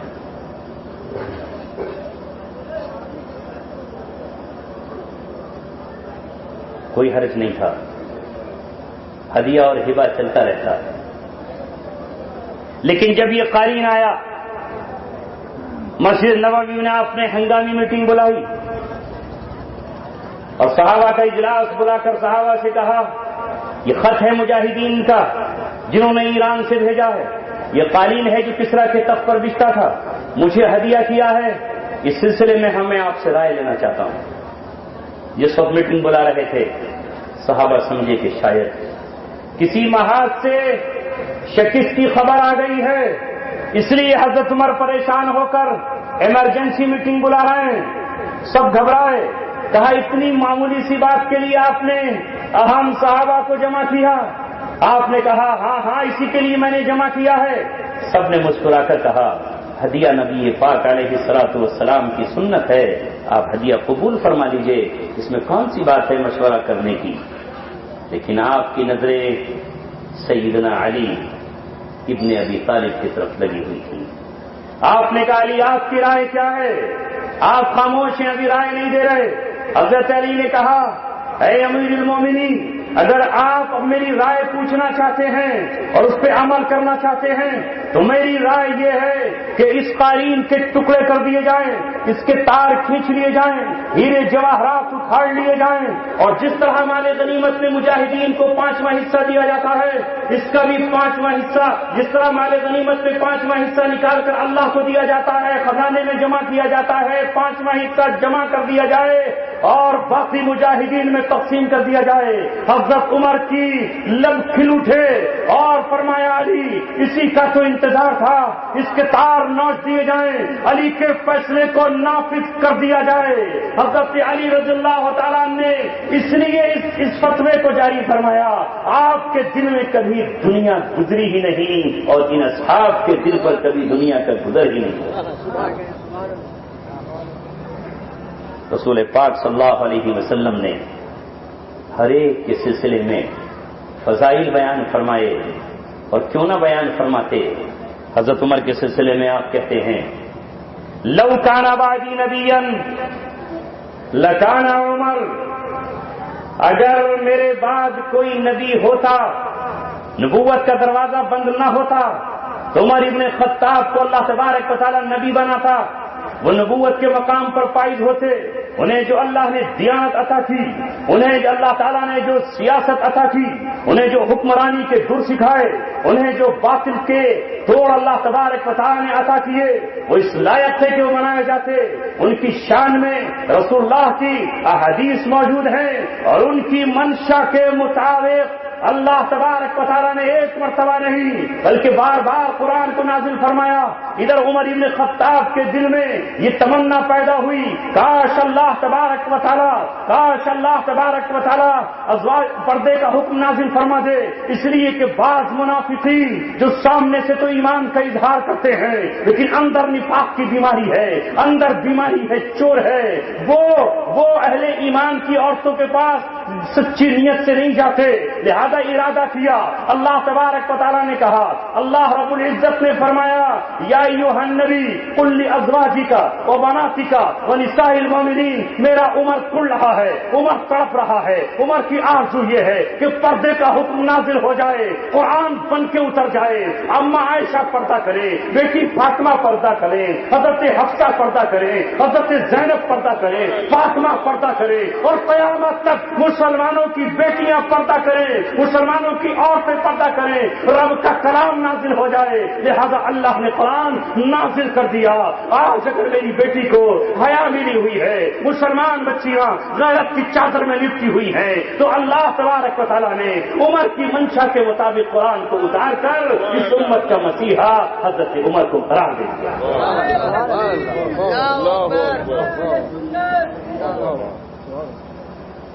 وہ ہیں جن کے بارے میں رسول پاک نے فرمایا، عمر وہ ہیں جدھر سے گزر جاتے ہیں شیطان روٹ ڈائیورٹ کر دیتا ہے،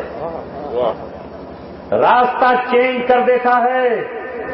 حضرت عمر کے سامنے نہیں ٹک سکتا، اس لیے آج ایک بہت پتے کی بات آپ کو بتا رہا ہوں، غور سے سن لیجئے، ڈائریوں میں نوٹ کر لیجئے، ذہنوں میں بٹھا لیجئے۔ ہر باطل فرقے کو حضرت عمر ہی سے دشمنی ہے، حضرت عمر ہی سے قد ہے۔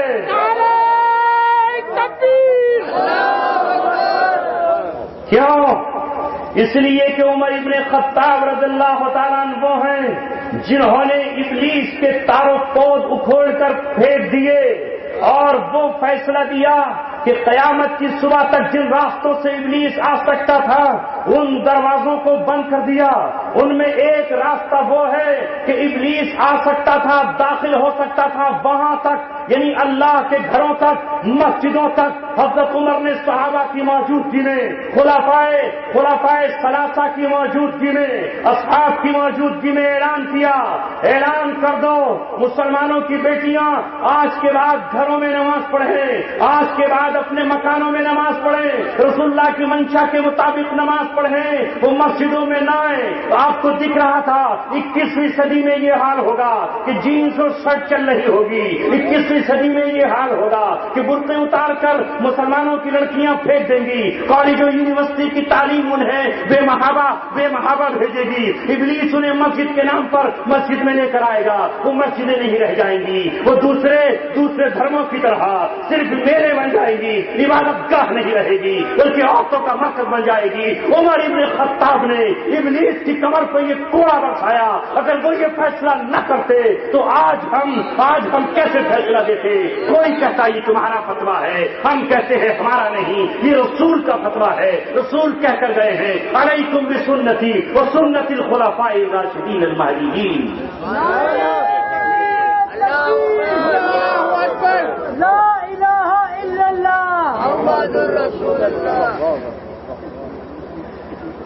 یہ وہ فیصلہ ہے، چونکہ آپ جانتے تھے رسول نے جو فرمایا اس کے مزاج کو سمجھتے تھے۔ آقا نے فرمایا النساء حبالۃ الشیاطین، عورتیں شیطان کا جال ہے۔ مچھلی کائے سے پکڑی جاتی ہے؟ جال سے پکڑی جاتی ہے، ہاتھ سے تو نہیں پکڑ سکتے، ہاتھ سے نہیں پکڑ سکتے، جال سے پکڑیں گے۔ کبوتروں کو، پرندوں کو کیسے پکڑا جاتا ہے؟ جال سے پکڑا جاتا ہے۔ اس لیے ابلیس کا جال عورتیں ہیں، ان کے ذریعے سے مردوں کا شکار کیا جا سکتا ہے، ان کے ذریعے ہی مردوں کو ورغلایا جا سکتا ہے۔ آج پوری دنیا میں ابلیس اور ابلیس کے چیلے اور ابلیس کے شاہکار اور اس کے شاہکاروں میں دجال اور دجالی نظام جو سسٹم پوری دنیا پر لے کر آ رہا ہے اور آ رہا ہے، وہ یہی تو ہے کہ عورت کو آزاد فضاؤں میں لایا جائے، کوئی گھر نہ بچے جس میں عورت بے پردہ نہ ہو۔ یہاں تک کہ آپ اندازہ لگائیں آپ اس بیچاری عورت پر ظلم کیا جا رہا ہے، وہ کہاں نہیں ہے، پریس میں وہ، میڈیا میں وہ، ہوائی جہاز میں وہ، ٹوائلٹ میں وہ، فیکٹریوں میں وہ، آفیسز میں وہ، ونڈو اور کھڑکیوں پر وہ کھڑی کر دی گئی ہے جو بیچاری دن بھر تو آفس میں محنت کرتی ہے، شام کو آ کے اپنا گھر بناتی ہے، جو اپنی اولاد کی پرورش تو نہیں کرتی اور غیروں کے لیے ڈیوٹیاں کرتی پھرتی ہے، دھکے کھاتی پھرتی ہے۔ کل میں جہاں کیمپ لگے ہوئے ہیں، ادھر کیرانہ کی طرف ملک پور کیمپ میں تھا، ایک مجھے لڑکا سا نظر آیا، لیکن پھر بعد میں غور کیا تو وہ پریس رپورٹر کوئی عورت تھی۔ شام کے ٹائم ٹائم کڑاکے کی ٹھنڈ میں کھڑی ہوئی تھی. مجھے اس وقت احساس ہوا یہ میرے نبی کا نظام نہیں ہے.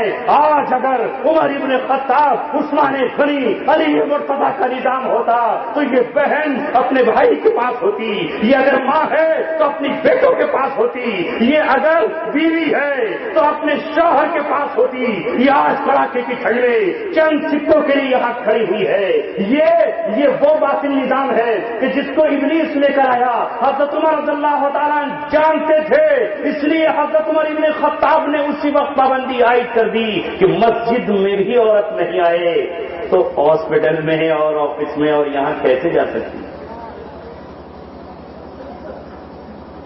اس لیے حضرت عمر سے ہر وہ فرقہ جو کسی نہ کسی چور دروازے سے اسلام سے بھاگنا چاہتا ہے، نظام شریعت سے بھاگنا چاہتا ہے، وہ حضرت عمر رضی اللہ تعالیٰ عنہ کو نشانہ بناتا ہے کہ حضرت عمر یوں تھے. ہاں چونکہ حضرت عمر کیا تھے؟ حضرت عمر تھے وَأَشَدُّهُمْ فِي أَمْرِ اللَّهِ عُمَرَ. جب اللہ کا معاملہ آ جاتا تو حضرت عمر کو کوئی پرواہ نہیں ہوتی. عاصم ابن ابی بلتع نے جو بدری صحابی ہے ایک خط مکے والوں کو لکھ دیا اور مکے والوں کو یہ لکھ دیا کہ ذرا تیاری کر لینا، محمد رسول اللہ لشکر لے کے آ رہے ہیں. ان کا لشکر آ رہا ہے سیلاب کی طرح، ان کا لشکر آ رہا ہے طوفان کی طرح. تو عاصم ابن ابی بلتع بدری صحابی ہے. جب رسول اللہ نے بتایا کہ انہوں نے خط لکھا ہے تو حضرت عمر نے کہا اے میرے آقا پیچھے ہٹ جائیے، اس کی گردن اڑا دیتا ہوں، یہ منافق ہے، اسے زندہ نہیں چھوڑوں گا. بار بار پلٹ کر آتے ہیں اور پلٹ کر آ کر کہتے ہیں اس کا میں قتل کروں گا. وہ اشدہم فی امر اللہ عمر. حضرت عمر رضی اللہ تعالیٰ نے بدر کے قیدیوں کے سلسلے میں کہا تھا اللہ کے رسول میری رائے پوچھتے ہیں تو ایک کو بھی زندہ مت چھوڑیے، ایک بھی نہ بچنے پائے. اور میں اس سے آگے بڑھ کر کہتا ہوں رشتہ دار کو رشتہ دار دے دیا جائے.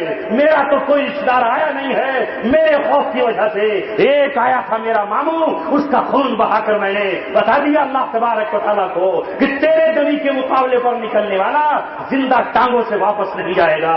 لہذا میں یہ کہتا ہوں کہ حضرت علی کو ان کا بھائی عقیل دیا جائے، وہ اس کی گردن مارے. حضرت حمزہ کو عباس دیے جائیں، وہ اس کا قتل کریں. مصعب بن عمیر کو ان کا بھائی دیا جائے، وہ اس کا قتل کریں. اور ہم ساری دنیا کو بتا دیں کہ رسول اللہ کے مقابلے پر کسی کی محبت ہم پر غالب نہیں ہے.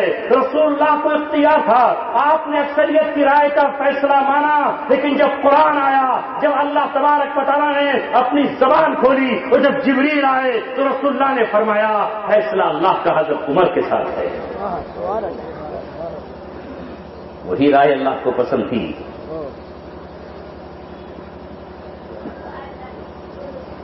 پرچہ آیا ہے کہ حوالے عالم اسلام پر اجمالی روشنی ڈالی جائے. آج کا جو موضوع ہے کوئی یہ تو آپ اسی موضوع پہ رہتی ہے کیونکہ یہاں موضوع کی پابندی ہے.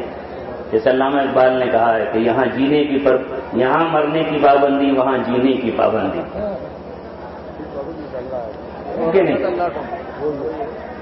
یہاں مرنے کی پابندی، مرنا ضروری ہے. جنت میں جینے کی پابندی تو ہے پابندی کی پابندی. تو ظاہر ہے کہ کہیں کہیں عنوان پر بھی بولنا پڑے گا. عالم اسلام کے حالات پر اگر آپ کو سننا ہے تو انٹرنیٹ کا استعمال کرتے ہوں تو اتقاللہ.com پر آپ جائیں اگر آپ چاہیں تو بیان کر سکتے ہیں، کوئی پابندی نہیں. اور اتقاللہ.com پر آپ پہنچ کر میری تقریر سن لیں. بہت ساری عالم اسلام پر ہیں، انشاءاللہ وہاں مل جائیں گی. اتقاللہ.com ہے نا. اس وقت تو موضوع پر ہی بولنے دیجیے، اور انشاءاللہ یہ موضوع بھی عالم احوا حالات ہی سے متعلق ہے. وقت کا اور حالات کا تقاضا یہی ہے. عالم اسلام میں بھی یہی موضوع چھڑا ہوا ہے آج کل. مصر سے لے کر کے شام تک، عراق سے لے کر کے ساری دنیا تک ایک ہی آواز لگ رہی ہے، اور وہ وہی آواز ہے کہ خلافت راشدہ کا دوبارہ سے زندہ کرنا اہل اسلام کی ذمہ داری ہے. ایسے میں کچھ لوگ وہ ہیں جو خلفائے راشدین کے تعلق سے بہت واضح اپنی ذہنیت نہیں رکھتے یا اپنی نیت نہیں رکھتے.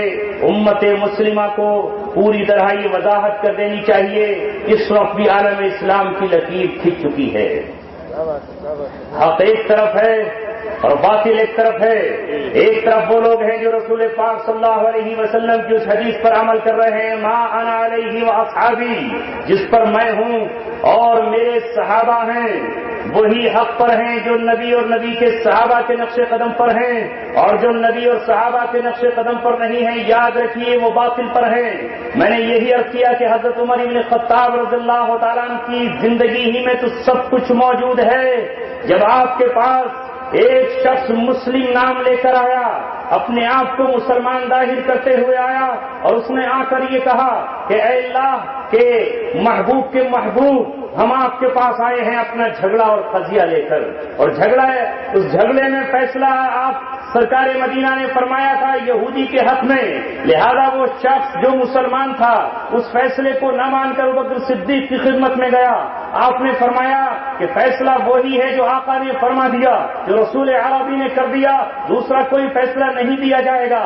جب عمر بن خطاب کے پاس یہ دونوں آئے، ایک مسلمان تھا یہ یاد رکھیے گا، لیکن حضرت عمر نے پہچان لیا یہ مسلمان نہیں، نام نہاد مسلمان ہے، فرضی ہے، جعلی ہے، اوریجنل نہیں ہے، ڈپلیکیٹ ہے.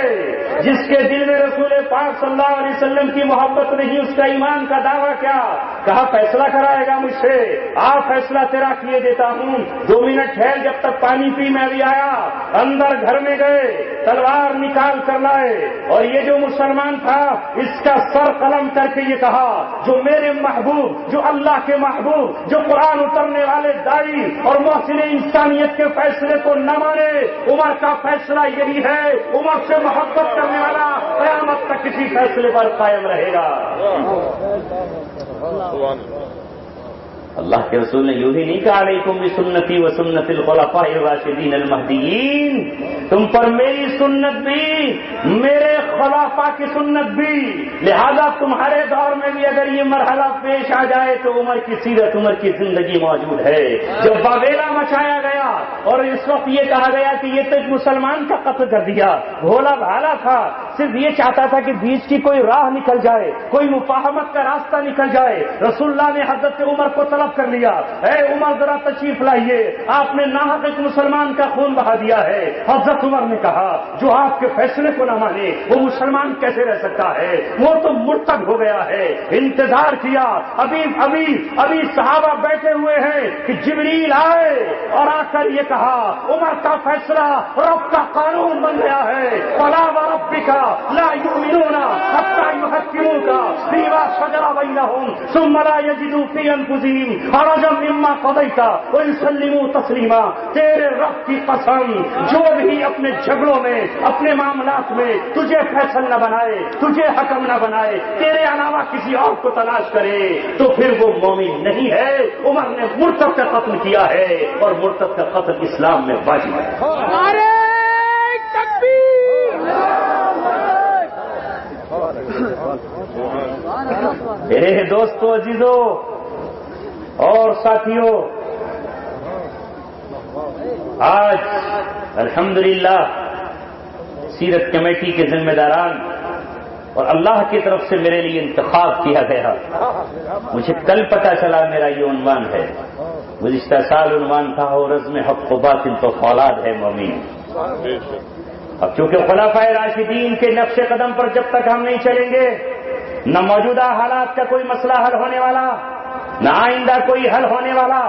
دنیا کے سامنے ہم ثابت کریں، اس لیے ثابت کریں سارے جہاں کو پتا ہے یہی وہ لوگ ہیں کہ جنہوں نے صرف مسجد میں امامت نہیں کی، انہوں نے نظام حکومت چلایا. ایسا نظام حکومت جس کو پھر انسان ترس رہے ہیں، جس کو زمین و آسمان ترس رہے ہیں، جس کو کل کائنات ترس رہی ہے. آج کے نظام جو دنیا پر ہیں ان نظاموں سے کچھ حل ہونے والا نہیں. ہاں یہی عمر ابن خطاب رضی اللہ تعالیٰ عنہ ہے کہ رات کو نکلتے ہیں، رات کو اپنے گھر میں نہیں بیٹھتے، رات کو اپنے گھر میں نہیں بیٹھتے، رات کے اندھیرے میں نکلتے ہیں اور سنتے ہیں کہ کسی گھر میں کوئی رو تو نہیں رہا، کسی کے گھر میں کوئی تڑپ تو نہیں رہا، ایک دن ایک دروازے پر پہنچتے ہیں تو اندر سے بچوں کے رات کے وقت میں رونے کی آواز آ رہی ہے. باہر سے ڈانٹ کر پوچھا اس گھر میں ماں ہے؟ کہا ہاں ہے. تو پھر ابھی تک یہ بچے سوئے کیوں نہیں؟ یہ کس وجہ سے رو رہے ہیں؟ ماں نے اندر سے کہا او شخص تو کون ہے راہ چلتا مسافر؟ جا ہمارے پاس کھانے کو نہیں ہے، میں بیوہ ہوں، یہ بچے یتیم ہیں، گھر میں پکانے کے لیے کچھ نہیں ہے، چند پتھر ہیں جو پانی میں ڈال کر ابال رہی ہوں تاکہ یہ بچے بہلتے رہیں. ہاں ماں کچھ بنا رہی ہے، ان کو چمچے سے چلا رہی ہوں، بچے سو جائیں گے، صبح اٹھیں گے تو شاید اللہ کو انتظام کر دے دن کے اجالے میں. اتنا سننا تھا کہ گھر گئے اور گھر جا کر آٹا لیا اور گھی لیا، کھجوریں لی اور اپنے کاندھے پر لاد کر آئے، اپنے ہاتھ سے آٹے کو گوندھا، اپنے منہ سے پھوکے مارنے لگے. داڑھی پہ جب راکھ آئی تو پکڑ کر کہا اے داڑھی کل قیامت میں گواہی دینا. عمر ابن خطاب نے اپنی رعایا کی یہ خدمت کی ہے کہ وہ بچے اٹھائے گئے، ان کو اپنے ہاتھ سے لقمہ کھلایا. اس ماں سے کہا ہے ماں تو یہ بھی گواہی دینا کہ عمر آیا تھا اور اس نے آ کر تیرے بچوں کو اپنے ہاتھ سے روٹی کے لقمے کھلائے ہیں، کل میرے دامن کو مت پکڑ لینا. آج زمین، آج سارا دنیا، آج سارا جہاں اس نظام کو ترس رہی ہے جس نظام کو خلفائے راشدین نے دنیا پہ نافذ کیا. اس لیے وہ ہماری محبت کا مرکز ہیں. اگر وہ ہمارا آئیڈیل نہ ہو تو پھر ہمارا آئیڈیل کون؟ شیکسپیئر ہمارا آئیڈیل نہیں ہے. یاد رکھیے مہاتما گاندھی ہمارا آئیڈیل نہیں ہے، کسی کا ہو سکتے ہیں. ہمارا آئیڈیل لینین مارکس نہیں ہے، ہمارا آئیڈیل میکس ویبر نہیں ہے، ہمارا آئیڈیل صرف اور صرف خلفائے راشدین مہدیین ہے. ہم اس سے آگے بڑھ کر کہتے ہیں دنیا اچھی طرح سمجھ لے ہمارا آئیڈیل نہ بابر ہے، ہمارا آئیڈیل نہ ہمایوں ہے، نہ شیر شاہ سوری ہے، نہ اکبر ہے، نہ اورنگزیب ہے، نہ عبد الحمید ثانی ہے، نہ عبد المجید ثانی ہے، نہ کمال اتا ترک ہے، نہ جمال عبد الناصر ہے، نہ آج کا پرویز مشرف ہے، نہ کل کا کوئی ہے. ہمارے لیے آئیڈیل اور نمونہ خلفائے راشدین ہیں. انہوں نے اللہ تعالیٰ کے کلمے کو زمین پہ نافذ کیا ہے اور قرآن کو عملی شکل میں نافذ کر کے دکھایا ہے.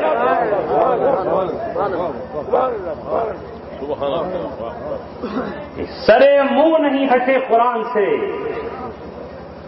وہی ہے جس کی خبر رسول اللہ نے دی اور انشاءاللہ وہ دن دور نہیں کہ خلافت راشدہ کے طرف پر پھر خلافت جہاں میں قائم ہوگی، جہاں میں اہل ایمان صورت خورشید جیتے ہیں. ادھر نکلے ادھر ڈوبے، ادھر ڈوبے ادھر نکلے. اللہ تبارک و تعالی ہمیشہ رات کو رات نہیں رکھتا، اسے دن کے اجالوں سے بدل دیتا ہے. آج ہے رات تو کل صبح یقیناً ہوگی. ہے یہی وقت کا آئین جہاں کا دستور رات کرتی ہے اجالوں پہ بہت مشق ستم، آخرکار ابھرتا ہے مگر صبح کا نور. یہ وہ ہستیاں اور یہ وہ شخصیات ہیں اللہ تبارک و تعالیٰ نے جنہیں اپنے نبی کے بعد 30 سال تک، ایک دن نہیں، 2 دن نہیں، 30 سال تک اس نظام کو تھامے رکھا. آج ہم پوری دنیا سے یہی کہتے ہیں اگر وہ نظام دنیا میں نافذ کر دیا جائے جس نظام کے تحت حضرت عمر رضی اللہ تعالیٰ عنہ کے یہاں یہ فرق نہیں تھا کہ اگر کوئی شراب پی کر آئے گا تو اسے آزاد چھوڑ دیا جائے گا، وہاں تو یہ اعلان تھا کہ اگر بیٹا بھی زنا کر کے آئے تو اس کی کمر پہ بھی قرآن کی حد لگائی جائے گی. ہاں انہوں نے اعلان کر دیا تھا. ہم اس نبی کے ماننے والے ہیں جس نبی نے قبیلہ بنو مخزوم کی ایک عورت نے جب چوری کی اور چوری کی بنیاد پر جب اس کا ہاتھ کاٹا جانے لگا تو قبیلہ بنو مخزوم کو بڑی شرمندگی ہوئی. انہوں نے کہا کہ رسول اللہ سے کوئی سفارش کر دے، کوئی شفاعت کر دے. کون سفارش کرتا وہاں؟ اسامہ بن زید کو چنا گیا. اسامہ بن زید نے جب سفارش کی تو رسول اللہ صلی اللہ علیہ وسلم نے کہا او اسامہ تجھے کیسے جرأت ہوئی کہ تو اللہ کی حدوں میں قدم ڈال رہا ہے؟ اور اس کے بعد آپ نے کھڑے ہو کر کہا سنو لو ان فاطمہ بنت محمد، اگر محمد کی بیٹی فاطمہ نے بھی یہ چوری کی ہوتی لقطعت یدہا تو میں فاطمہ کا بھی ہاتھ کاٹ دیتا. فاطمہ کا آپ نے نام کیوں لیا؟ اس لیے نام لیا ایک تو فاطمہ میرے جگر کا ٹکڑا ہے، بضعۃ منی میرے جگر کا ٹکڑا ہے. یعنی اتنی محبوب بیٹی، اتنا محبوب شخص بھی اگر یہ جرم کرے گا تو اس کا ہاتھ کاٹتا. اور دوسری طرف اس لیے کہا کہ فاطمہ فاطمہ سیدۃ نساء اہل الجنہ، جنت کی عورتوں کی سردار ہے، جو اتنی اونچی درجے والی عورت ہے، اگر وہ بھی یہ گناہ کر لیتی تو میں اس کا بھی ہاتھ کاٹ دیتا۔ عمر ابن خطاب ہو یا علی مرتضیٰ ہو، حضرت عثمان ہو یا ابوبکر صدیق ہو، وہ اپنے نبی کے حکم کے سلسلے میں بالکل اسی پیٹرن پر تھے، کسی کو معاف نہیں کیا۔ اس لیے دوستو اور عزیزو، یہی وہ پاکیزہ ہستیاں ہیں، 4 پاکیزہ نفوس ہے جنہوں نے ابلیس کے سر پہ خاک ڈال دی، کیونکہ یہ جو مارکا زمین پہ لڑا جا رہا ہے یہ یہی پریزنٹ کرنے کے لیے، یہی ثابت کرنے کے لیے ہے۔ ابلیس نے اسی کی تو مہلت مانگی اللہ تعالیٰ سے کہ میں ثابت کر دوں گا تیرا بندہ، یہ تیرا انسان تیرا خلیفہ نہیں ہو سکتا، یہ میرا ہوگا، یہ میری بات مانے گا، یہ خلافت کے لائق نہیں، یہ تیری نیابت کے لائق نہیں، یہ تیرے منصوبوں کو پورا نہیں کر سکتا، یہ تیرے احکام کو نافذ نہیں کر سکتا، یہ میرے پیچھے چلے گا۔ یہ 4 وہ ہیں جنہوں نے اس زمین پہ پریزنٹ کر دیا، ثابت کر دیا رسول کے دور کے بعد بھی کہ اللہ تبارک و تعالیٰ کا کلمہ، اللہ تبارک و تعالیٰ کا قانون، اللہ تبارک و تعالیٰ کا بنایا ہوا دستور، اللہ تبارک و تعالیٰ کی بنائی ہوئی شریعت، اللہ تبارک و تعالیٰ کا بنایا ہوا اساسی نظام اس زمین پہ نافذ ہوگا۔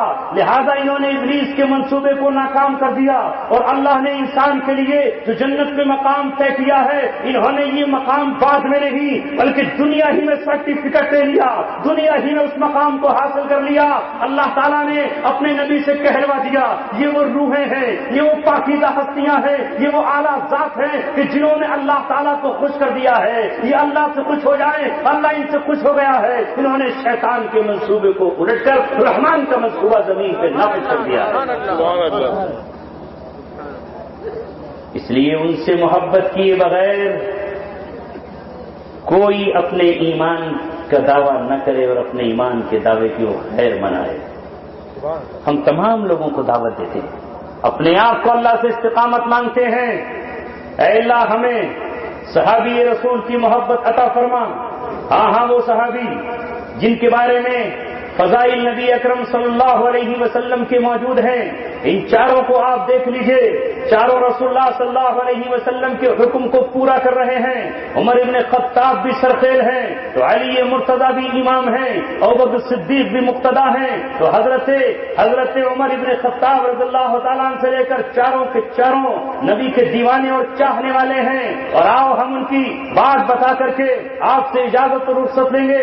سردی کے اس کپکپاتے ہوئے موسم میں محمد رسول اللہ کی انگیٹھی سے، ایمانی انگیٹھی سے اپنے آپ کو مضبوط کرنے والوں، آؤ ذرا اندازہ لگاؤ آج یہ کہاں ہے، آپ میں کون ہے جو مدینے کی تمنا نہ کرتا ہو؟ وہ کون سا فرقہ ہے جو مدینے میں بسنے کی تمنا نہ کرتا ہو؟ وہ کون سی آنکھیں ہیں جو مدینہ جانے کے لیے نہ تڑپتی ہو؟ وہ کون سے قدم ہیں جو مدینہ کے لیے بے چین نہ ہو؟ یہ مدینہ کون ہے؟ یہ مدینہ کس کی نگری ہے؟ یہ مدینہ کس کا شہر ہے؟ یہ جنت کا ٹکڑا کہاں ہے؟ یہ حوض کوثر کہاں ہے؟ یہ ممبر کہاں ہے؟ یہ مدینہ ہی میں تو ہے۔ اور مدینہ کس کا ہے؟ مدینہ انصار کا ہے، مدینہ مہاجرین کا ہے، یہ جنت المعلی مکے میں ہے، یہ جنت البقیع مدینہ میں ہے۔ ارے سب کچھ تو مدینہ میں ہے۔ تو جو مدینے کی گلیوں سے پیار کرتا ہو، جو نبی کے صحابہ پہ پہنچے گا، کون ہے ان میں 1450 سال سے رسول اللہ کے چہرے کے سامنے کھڑے ہو کر جب کہے گا الصلاۃ والسلام علیکہ یا رسول اللہ، تو ایک قدم بڑھ کر کہے گا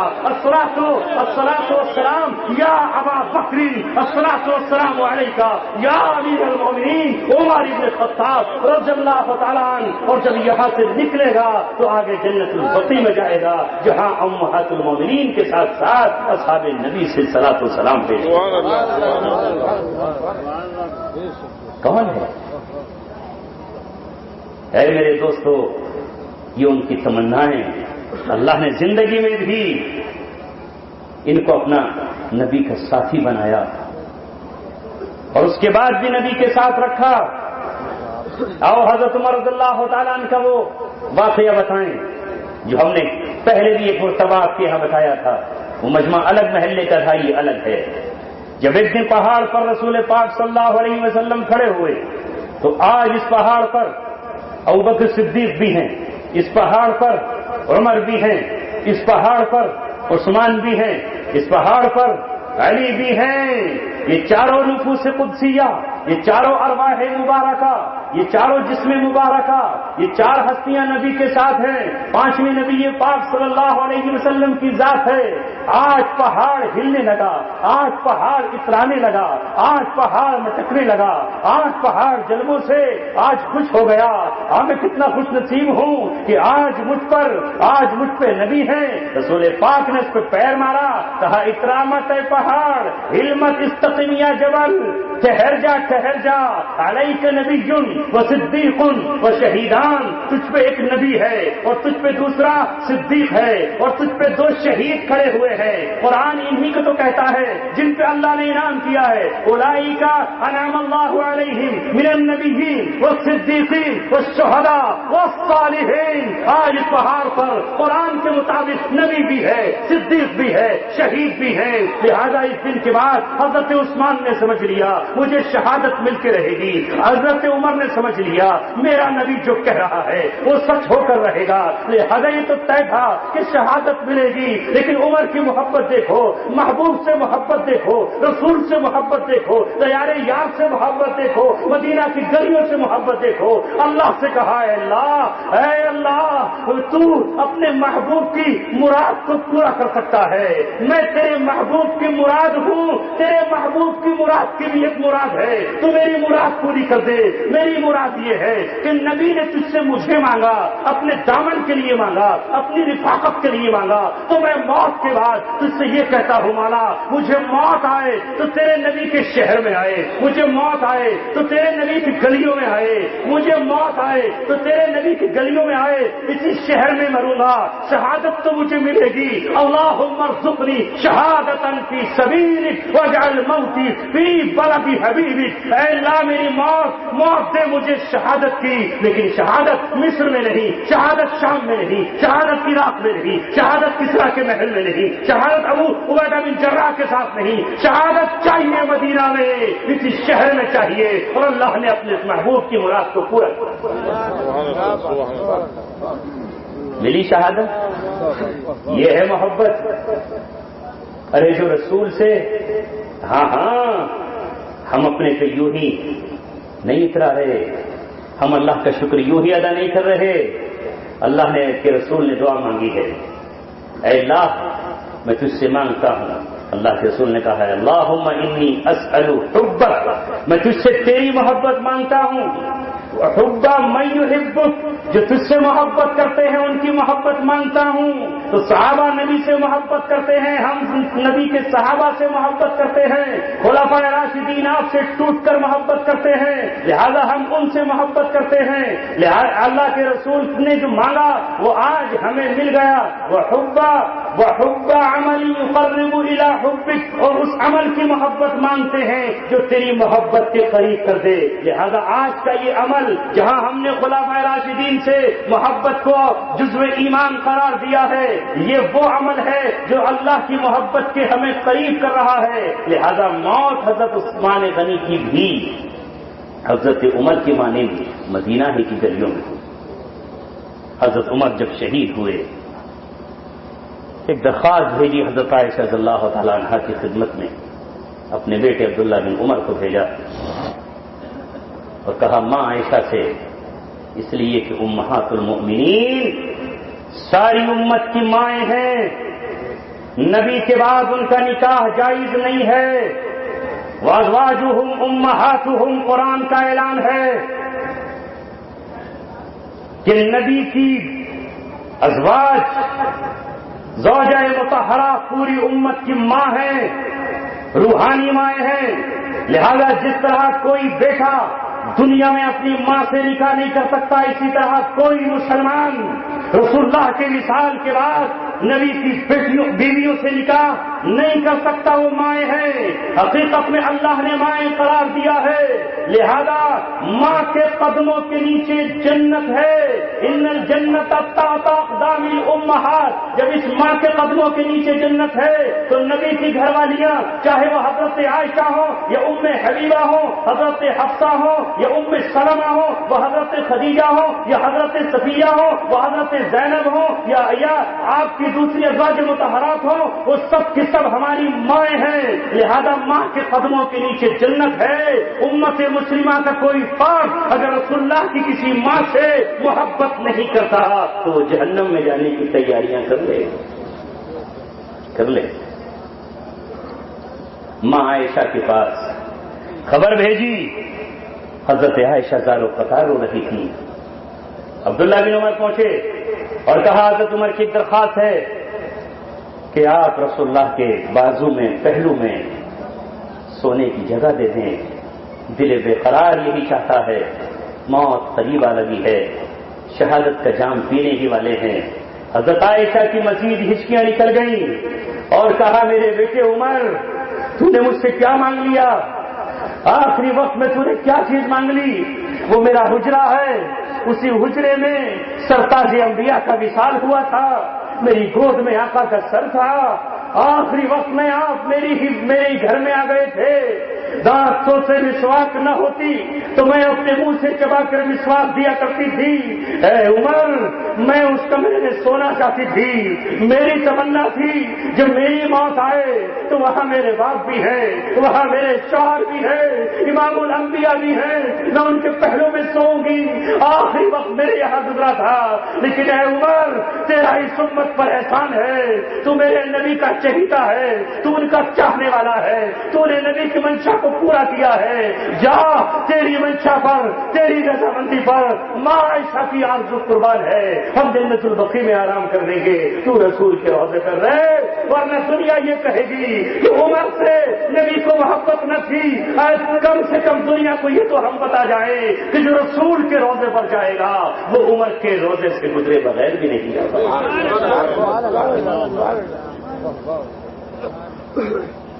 اللہ اکبر. کیا ان کا مقام, کیا ان کی فضیلت, کیا ان کا درجہ ہے. آج دنیا میں دیکھ لیجئے, حضرت عثمان رضی اللہ تعالیٰ عنہ کو شہادت ملی, شہیدان کہہ ہی دیا تھا ان کو شہادت ملے گی. انہیں مسجد نبوی میں شہادت ملی تو انہیں قرآن کریم کے پڑھتے ہوئے شہادت ملی. وہاں مسجد نبوی کا مصلی اور ممبر و محراب گواہی دے گا.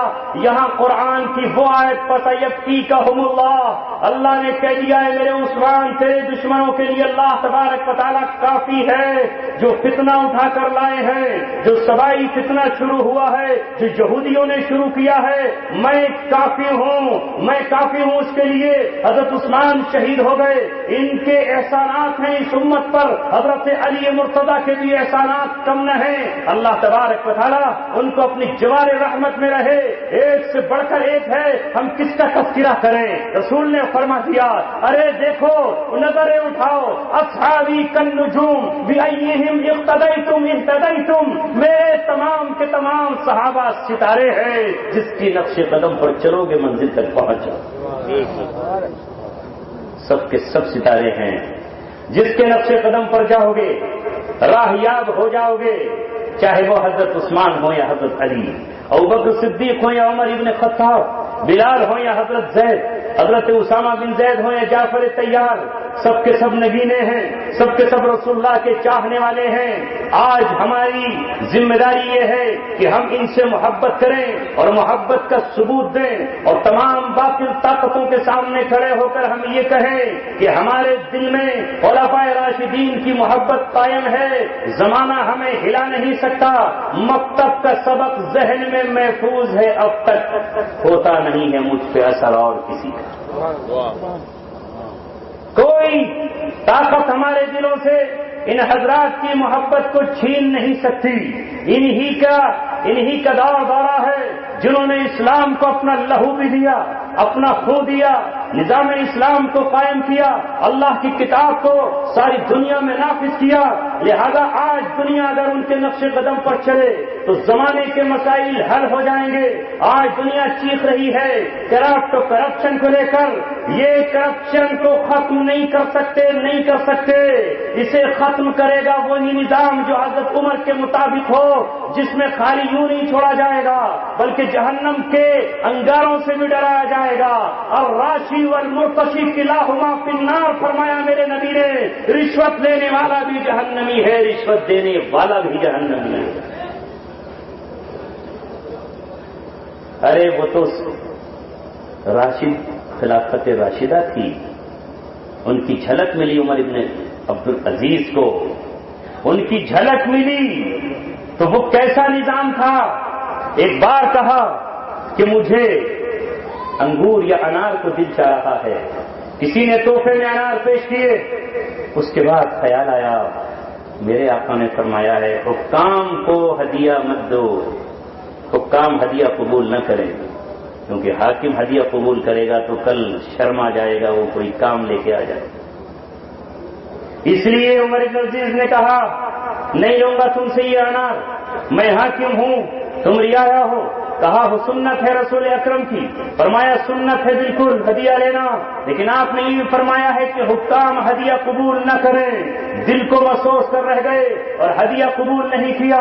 جب ایک شخص ان سے ملنے جاتا تو اپنی ٹوٹی ہوئی دیوار اپنے ہاتھوں سے سنبھال رہے ہیں. ارے ان پر تو ان کی جھلک بھی جس پر پڑ گئی، جس نے ان کی اتباع کر لی، جو ان کے نقش قدم پر چل پڑا، اس نے اپنے زمانے میں دکھا دیا کہ بھیڑ اور بکری، بھیڑیا اور بکری ایک گھاٹ پر پانی پی رہے ہیں. لیکن آج زمانے میں کچھ ایسی طاقتیں ہیں جو صحابہ کرام کو بھی نشانہ بنا جاتے ہیں. اور بالخصوص حضرت عمر کے متعلق تو ان کی جب منشا پوری نہیں ہوتی تو وہ نہ جانے کیا سے کیا کہہ کر گزر جاتے ہیں. عمر ابن خطاب نے ایک اور اسٹیپ لیا تھا، اور وہ اسٹیپ تھا جزیرہ عرب سے یہود و نصارہ کو باہر نکال دینا.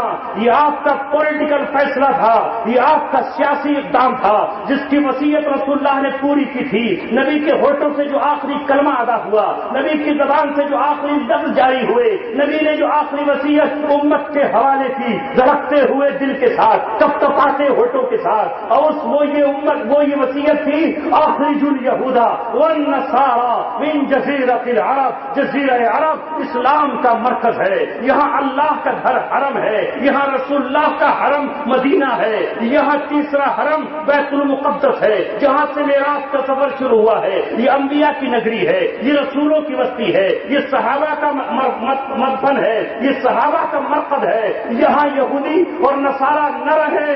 اس فیصلے کو کس نے نافذ کیا؟ اس آرڈر کو کس نے جاری کیا؟ اس رسول کی مراد کو کس نے پورا کیا؟ نبی کی وصیت کو کس نے پریکٹیکلی زمین پہ نافذ کیا؟ اور نافذ کرنے والا کون ہے؟ دنیا اگر تاریخ اٹھائے گی، زمانہ اگر ہسٹری پڑھے گا تو کوئی اور نام نہیں، وہ خطاب کے بیٹے عمر ابن خطاب کا نام ہے جس نے یہودیت کو جزیرے عرب سے کھدڑ دیا. وہ یوں ہی نہیں کھٹکتے یہود و نصارہ کی نظروں میں، وہ یوں کھٹکتے ہیں کہ انہوں نے مرکز کو، اسلام کے سینٹر کو وہ طاقت حاصل کی، اسے محفوظ کر دیا، اور سلطنت عثمانیہ تک وہاں کسی عیسائی اور یہودی کا جنگی بیڑا، کشتی بھی نہیں آ سکتی تھی. آج کے جیسے حالات نہیں تھے. لہذا میرے عزیزوں، دوستوں اور ساتھیوں، ایک ہے یہ بات کہنا کہ ہم ان کی محبت جزو ایمان ہے. یقیناً ان کی محبت ایمان کا حصہ اور جز ہے. جس طرح قرآن سے محبت کرنا ایمان کی علامت ہے، رسول اکرم صلی اللہ علیہ وسلم سے محبت ضروری ہے. اگر محبت نہ کریں گے تو ہم ایمان میں کامل داخل نہیں ہو سکتے. رسول اکرم نے فرمایا تم میں سے کوئی بھی خدا کی قسم مومن نہیں ہو سکتا جب تک میں اسے محبوب نہ ہو جاؤں. کتنا محبوب ہو جاؤں؟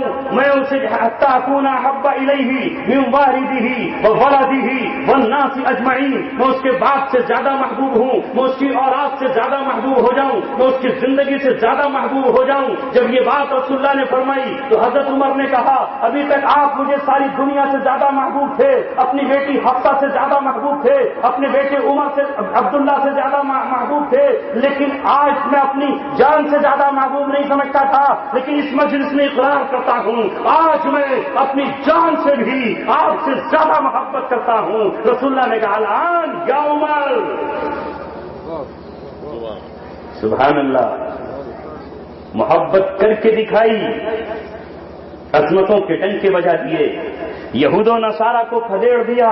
لہذا آج محبت ہم کریں ان تمام سے، اور محبت کا تقاضا یہ ہے کہ ان کے دشمنوں سے ہم نفرت کریں، ان کے دشمنوں سے ہم اپنے دل میں قدغن رکھیں، ان سے ہم اپنے دلوں کو پاک اور صاف رکھیں۔ جو صحابہ سے محبت کرے ہمیں اس سے محبت ہے، جو خلفائے راشدین سے محبت کرے ہمیں ان سے محبت ہے، جو ان کے نظام سے محبت کرے ہمیں اس سے محبت ہے، جو ان کے نظام کے نفاذ کی بات کرے ہمیں ان سے محبت ہے، وہ چاہے ملک شام میں جبہت النصرہ ہو، وہ چاہے یمن میں ان کے نظام کو نافذ کرنے والے محمد کے غلام ہو، وہ چاہے عراق میں ہو، وہ چاہے دنیا کے کسی خطے میں ہو، ہمارا ان سے محبت کا تقاضا یہ ہے۔ صحابہ کا محبوب ہمارا محبوب ہے، صحابہ کا مبغوض ہمارا مبغوض ہے، صحابہ کا دشمن ہمارا دشمن ہے، صحابہ کا دوست ہمارا دوست ہے، خلفائے راشدین کا پیارا ہمارا پیارا ہے۔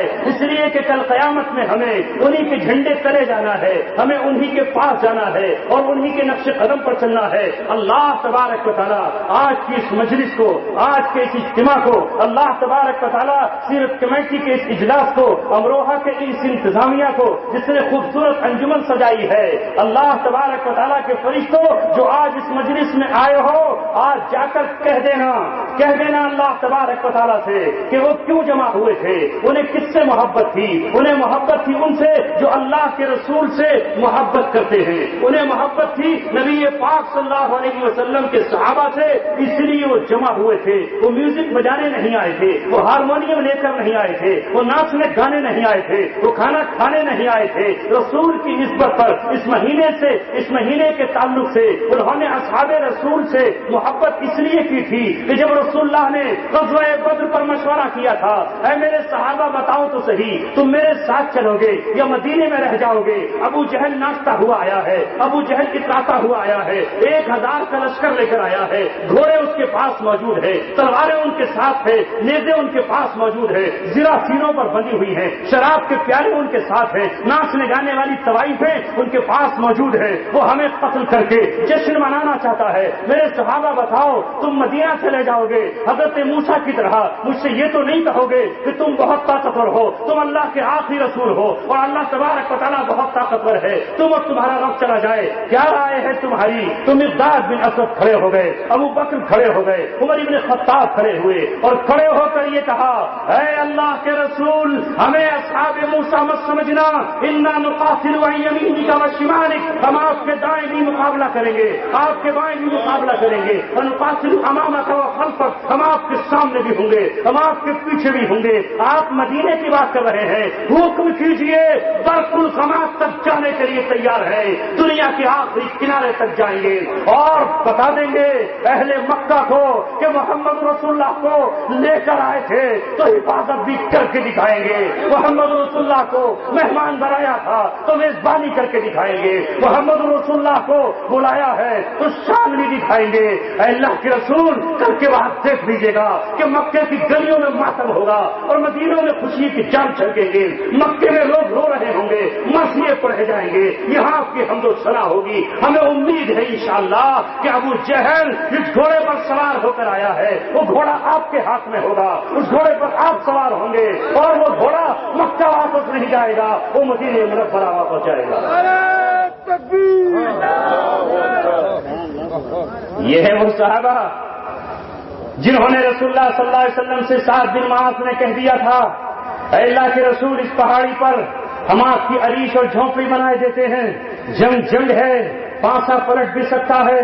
اگر خدا نہ خواستہ آپ ہمیں دیکھنے لگے کہ ہم کٹ کٹ کے گر رہے ہیں, اگر آپ دیکھنے لگے کہ ہم شہادت کے جام پی رہے ہیں, تو اے میرے محبوب, یہ 313 تو نکلے ہیں آپ کے ساتھ, لیکن مکے کی ہر ماں آپ کے, مدینہ کی ہر بیٹی آپ کے ساتھ ہے, ہر نوجوان آپ کے ساتھ ہے. ہم تیز رفتار اونٹنیاں کھڑے کیے دیتے ہیں, آپ اس پر سوار ہو کر کے مدینہ پہنچ جائے, ایک ایک بچہ کی حفاظت کرے گا. اہل مدینہ اہل مکہ نہیں ہے, یہ اہل طائف نہیں ہے. رسول پاک صلی اللہ علیہ وسلم کی پہرے داری کون کر رہا تھا؟ آج ذرا بتاؤ تو صحیح, کون پہرے دار تھا؟ پہرے دار وہ تھا جسے اللہ تبارک و تعالیٰ نے ہجرت کی رات میں غار ثور میں پہلے کے لیے قبول فرمایا تھا. آپ دعا میں مصروف ہیں اور ابوبکر صدیق تلوار لیے عریش کے پاس کھڑے ہوئے ہیں, نبی پاک صلی اللہ علیہ وسلم کا گارڈ بن کر. انہی کی وجہ سے اللہ نے اسلام اور دین کو قائم کیا. انہی کے لیے اللہ تبارک و تعالیٰ نے آسمان سے فرشتوں کا لشکر بھیجا. وہ جب کم پڑے تو فرشتے آئے ان کی مدد کے لیے. اللہ رب العزت نے ان کے امتحانات لیے اور انہوں نے رسول اللہ صلی اللہ علیہ وسلم کی زندگی میں بھی حفاظت کر کے دکھائی. غزوہ احزاب سے لے کر کے غزوہ تبوک تک جب ان کی کھیتیاں پکی کھڑی تھیں اور جب آسمان سے شعلے برس رہے تھے اور زمین تپ رہی تھی, اس وقت وہ تبوک ہرقل کی طرف نکل کھڑے ہوئے, سب کے سب چل پڑے. ان میں حضرت عثمان غنی نے 1000 گھوڑے میں ساز و سامان کے دیے اور کہا رسول اللہ صلی اللہ علیہ وسلم سے جتنے گھوڑے چاہیے حاضر ہیں. ابوبکر صدیق نے آج گھر میں جھاڑو لگا دی, سوئی سے لے کر کے کپڑا تک نہ چھوڑا اور کہا اللہ کے رسول حاضر ہے. عمر ابن خطاب نے ایک چیز کو آدھا کاٹ دیا اور آدھا بانٹ کر کے لے آئے. یہ تھے رسول اللہ صلی اللہ علیہ وسلم کے صحابہ اور تبوک کی طرف نکل پڑے. اللہ تبارک و تعالیٰ نے کہا اے میرے صحابہ, وہ اب نہیں آئے گا تم سے مقابلہ کرنے کے لیے. اللہ تبارک و تعالیٰ نے اس کے دل میں رعب پیدا کر دیا ہے. یہی وہ ہیں جنہوں نے اسلام کی راجدھانی کو فتح کیا, یہی ہیں وہ جنہوں نے بیت المقدس کو آزاد کرایا, یہی ہیں وہ جنہوں نے کسرا کے ہاتھ سے جو نبی کا خط پھاڑا گیا تھا ان ہاتھوں کو ہمیشہ ہمیشہ کے لیے طاقت و توانائی چھین لی اور اسلام کے پرچم گاڑ دیے. یہی ہیں وہ جنہوں نے افریقہ میں جا کر یہ کہا دی اذانیں کبھی یورپ کے کلیساؤں میں, کبھی افریقہ کے تپتے صحراؤں میں, ہم جو جیتے تھے تو جنگوں کی مصیبت کے لیے اور مرتے تھے تیرے نام کی عظمت کے لیے. یہ وہی ہیں جو یہ اعلان کرتے ہوئے دریائے دجلہ میں کود گئے, بحر ظلمات میں دوڑا دیے گھوڑے ہم نے, دست و دست ہے دریا بھی نہ چھوڑے ہم نے, بحر ظلمات میں دوڑا دیے گھوڑے ہم نے, جنہوں نے جن کا فتانہ آج بھی دریائے دجلہ پڑ رہا ہے. اے موج دجلہ تو بھی پہچانتی ہے ہم کو, اب تک ہے تیرا دریا افسانہ خواہ ہمارا. جو الجزائر میں پہنچے اسلام کے جھنڈے گاڑ دیے, جو افریقہ میں گئے تو وہاں جا کر اسلام کے پرچم گاڑ دیے. رسول اللہ کے دین کو حضرت عمر نے چوتھائی دنیا میں نافذ کر دیا. آج جو ان سے محبت کر رہے ہیں, جو ان سے محبت کریں گے, جو ان کی محبت کو جزو ایمان سمجھیں گے, انشاءاللہ ثم انشاءاللہ دوبارہ اسلام کا دور آنے والا ہے. کمیونزم ٹوٹ چکا ہے, کیپٹلزم کی کمر ٹوٹ چکی ہے, اب صرف اور صرف اسلام کا دور ہے. اس کے علاوہ کوئی دور دنیا میں نہیں چلنے والا ہے. ہاں ہاں, ہمیں اکٹھا کرنے کے لیے آ رہا ہے حضرت علی کا خون, جس نے کربلا میں کھڑے ہو کر وقت کی ظلم کی اور جبر کی طاقت کو للکار کر یہ کہا تھا تیری حکومت عمر خطاب کے نقش قدم پر نہیں ہے, خلافت راشدہ نہیں ہے. وہی حضرت حسین کا خون, وہی حضرت علی کا لہو امام مہدی بن کر, امام محمد بن کر زمین پر ظاہر ہونے والا ہے, جس کی تائید کے لیے حضرت عیسیٰ کا نزول ہونے والا ہے. انشاءاللہ وہ وقت دور نہیں ہے. ان سے محبت کرنے والے ان کی اولاد سے محبت کرتے ہوئے پھر سے خلافت راشدہ کے قیام کے لیے آگے بڑھیں گے. اس کی خبر رسول اللہ نے دی ہے. 5 دور آئیں گے. پہلا دور نبوت کا, دوسرا دور خلافت راشدہ کا, تیسرا دور مضبوط بادشاہوں کا, چوتھا دور ظالم حکمرانوں کا جو چل رہا ہے, اور 5واں دور خلافت علی منہاج النبوہ کا. اس کے استقبال کے لیے تیار ہو جائیے. اللہ تبارک و تعالی مجھے اور آپ کو قبول فرمائے. وآخر دعوانا الحمدللہ رب العالمین.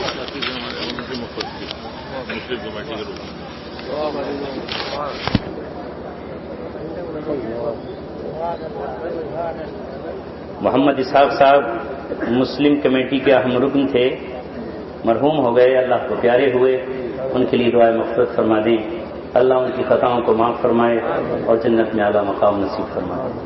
اللهم صل على سيدنا ونبينا وشفيعنا وسندنا وحبيبنا ومولانا محمد يا أحد الصمد الذي لم يلد ولم يولد ولم يكن له كفوا أحد، يا أكرم الأكرمين، يا أجود الأجودين، يا غياث المستغيثين، يا ربنا ورب العالمين، أنت ربنا ورب المسلمين، أنت ربنا ورب العالمين، يا إلهنا وإله العالمين، لا إله إلا الله الحليم الكريم، سبحان الله رب العرش العظيم، والحمد لله رب العالمين، أسألك موجبات رحمتك وعزائم مغفرتك والغنيمة من كل بر والسلامة من كل إثم، لا تدع لنا ذنبا إلا غفرته ولا هما إلا فرجته ولا دينا إلا قضيته ولا حاجة من حوائج الدنيا هي لك رضا إلا قضيتها يا أرحم الراحمين۔ آمين۔ اے اللہ ہمارے گناہوں کو معاف فرما، اے مولا ہماری خطاؤں کو درگزر فرما۔ آج ہم نے تیرے محبوب بندوں کا تذکرہ کیا ہے جنہوں نے اس زمین کے ٹکڑے پر تیری رضامندی حاصل فرما لی تھی، اے مولا کریم ان کے ذکر پر ہماری مغفرت کے فیصلے کرتے۔ ہم نے شیطان کے چاہنے والوں کا ذکر نہیں کیا، ہم نے تیرے دشمنوں کے قصیدے نہیں پڑھے، ہم نے آج تیرے دشمنوں سے کی محبت کی باتیں نہیں کی، اے مولا ان کی محبت کی بات کی ہے جو تیرے تھے، تیرے ہیں اور تیرے رہیں گے، تیرے محبوب کی رفاقت سے تو نے جنہیں شرف بخشا، اے مولا ان کے صدقے میں ہماری دعاؤں کو قبول فرما لے، ان کے توفیل ہماری دعائیں قبول فرما لے۔ آج کے اس مجمع میں جتنے حضرات شریک ہوئے، اے مولا ان کی مرادوں کو پورا فرما دے، ان کی ضرورتوں کو پورا فرما دے۔ اے رب شیطان ہمارے پیچھے ہے، لیکن ہم نے بھی طے کر لیا ہے کہ شیطان کے تاروں پود اکھاڑ کر رکھ دیں گے، شیطان کے نظام سے ٹکرائیں گے، لیکن مولا تیری مدد نہ ہوئی تو کچھ نہیں کر پائیں گے۔ اس کی چالیں بہت خطرناک ہیں، اس نے نہ جانے کیسے کیسوں کو گمراہ کر دیا، اے رب اس کے حملوں سے بچا لے، اس کی چالوں سے بچا لے، اس کے مکر و فریب سے بچا لے، امت مسلمہ کو ایک فرما دے، اے مولا امت مسلمہ کو ایک فرما دے، اس کی ٹوٹی ہوئی کڑیوں کو جوڑ دے، اس کے بکھرے ہوئے دانوں کو جمع فرما دے، اس کے پھول جو بکھرے ہوئے ہیں انہیں ایک جگہ جمع کر کے گلدستہ بنا دے، اے اللہ اپنے حبیب سے محبت عطا فرما، ان کے حبیب کے چاہنے والوں سے عطا فرما، خلفائے راشدین کی محبت نصیب فرما، اصحاب بدر سے محبت عطا فرما، اصحاب رضوان سے محبت عطا فرما، وہ جو چادر میں چھپے ہوئے تھے رسول اللہ نے چھپائے تھے، اصحاب رضا اصحاب کسا ان سے محبت عطا فرما، اہل بیت کی محبت نصیب فرما، ازواج مطہرات کی محبت نصیب فرما، اے اللہ اولیاء کرام کی محبت ہمارے سینوں میں جاگزی فرما، تیرے وہ نیک بندے جنہوں نے تیرے دین کے لیے قربانیاں دی ہیں، کل اور آج جو دے رہے ہیں، ان سب کو ہمارا محبوب بنا دے، اے مولا روئے زمین پر پھر سے وہ دور جاری فرما دے جو دور ابو بکر صدیق کا تھا، وہ دور جو عمر بن خطاب کا تھا، تو اس سے کیا مشکل ہے، اے رب کریم زمانہ تڑپ رہا ہے، رشوتوں کا بازار گرم ہے، بیٹیوں کی آبروں میں دن دہاڑے لٹ رہی ہیں، کوئی محفوظ نہیں ہے، گلے کٹ رہے ہیں، بستیاں اجڑ رہی ہیں، معصوم بچے تباہ ہیں، اے رب کریم دوبارہ سے اسلام کو عظمت نصیب فرما۔ اے اللہ پچھلے مہینوں میں جو مظفر نگر شاملی اور باغپت میں جو مسلمان گھروں سے اجڑے، اے مولا ان کو پھر سے بسا دے، اے رب کریم وہ آج ٹھنڈ کے موسم میں کڑاکے کی سردی میں اپنے گھروں کو چھوڑ کر اپنے دروں کو چھوڑ کر کیمپوں کی زندگی میں پڑے ہوئے ہیں، اے مولا کتنے معصوم بچے ہیں اور کتنی زچہ ہیں جو سردی کے عالم میں اپنے لال نقطے جگر کو سینے سے لپٹائے ہوئے ہیں، کتنی ہیں جن کے پاس سردی کا سامان تک بھی مہیا نہیں ہے، اے مولا وہ تیرے نام پر اجڑے ہیں، تیرے نام پر لٹے ہیں، تیرے نام پر گھروں کو چھوڑا ہے، تو مولا ان کو بچا دے۔ امت کے تاجروں پہ بہت کچھ ہے، کیا مشکل ہے کہ انہیں 50 گز کا ٹکڑا دے دیا جائے، کیا مشکل ہے کہ 25 گز کا ایک ٹکڑا دے دیا جائے، اے رب کریم امت کے تاجروں کو متوجہ فرما دے، ان کے پاس تو زکات کی رقم بھی ہے، اگر یہ زکات ہی ان کو دے دے تو ان کے کام چل جائے، اے مولا ہمارے پاس چند دانے تھے ہم نے انہیں بانٹ دیے، چند روپے تھے انہیں تقسیم کر دیے، چند کمبل سے بانٹ چکے، چند لحاف سے انہیں دے چکے۔ اے رب امت کو متوجہ فرما ساری دنیا کے مظلوموں کی طرف، ملک شام میں اے رب بہت سے لوگ بے گھر ہو گئے ہیں، نہ کھانے کو ہے نہ پینے کو ہے، اتنے مجبور ہو گئے کہ بلیاں ذبح کرنی پڑی، اتنے مجبور ہوئے کہ گدھے کاٹنے پڑے، اتنے مجبور ہوئے کہ کتوں کو کاٹ کر کے ان کا گوشت کھانا پڑا۔ اے رب غیب سے مدد فرما۔ ہاں وہی ملک شام جس پر فرشتوں کا پہرا ہے، اے رب ان کو فتح نصیب فرما۔ اے رب کریم مسلمان کی آنکھ سے تو ہی آنسو پہنچے گا، اس لیے یہ تیری ہی تو غلامی اختیار کیے ہوئے ہیں، تجھی سے تو محبت کرتے ہیں، تیرے ہی رسول سے محبت کرتے ہیں۔ اے مولا کریم 50 سال سے اس شہر میں تیرے نبی کی ولادت کا جب سال آتا ہے، ان کی ولادت کا جب مہینہ آتا ہے تو یہ لوگ اٹھ کھڑے ہوتے ہیں، 17 دن تک مختلف محلوں میں تیرے نبی کا تذکرہ ہوتا ہے، جگہ جگہ ان کی شان میں نعتیں پڑھی جاتی ہیں، تیری حمد کے ترانے گائے جاتے ہیں، تیرے صحابہ کے قصیدے پڑھے جاتے ہیں۔ اے رب کریم اس محبت کو قبول فرما کر تو ہم سے محبت کا اعلان فرما دے، آسمان دنیا سے کہہ دے، فرشتوں سے کہ وہ ہم سے محبت کرنے لگے، زمین کے ٹکڑوں کو ہم سے محبت کرنے کا حکم دے دے۔ اے رب یہاں بہت سے پریشان حال ہیں، ان کی پریشانیوں کو دور فرما۔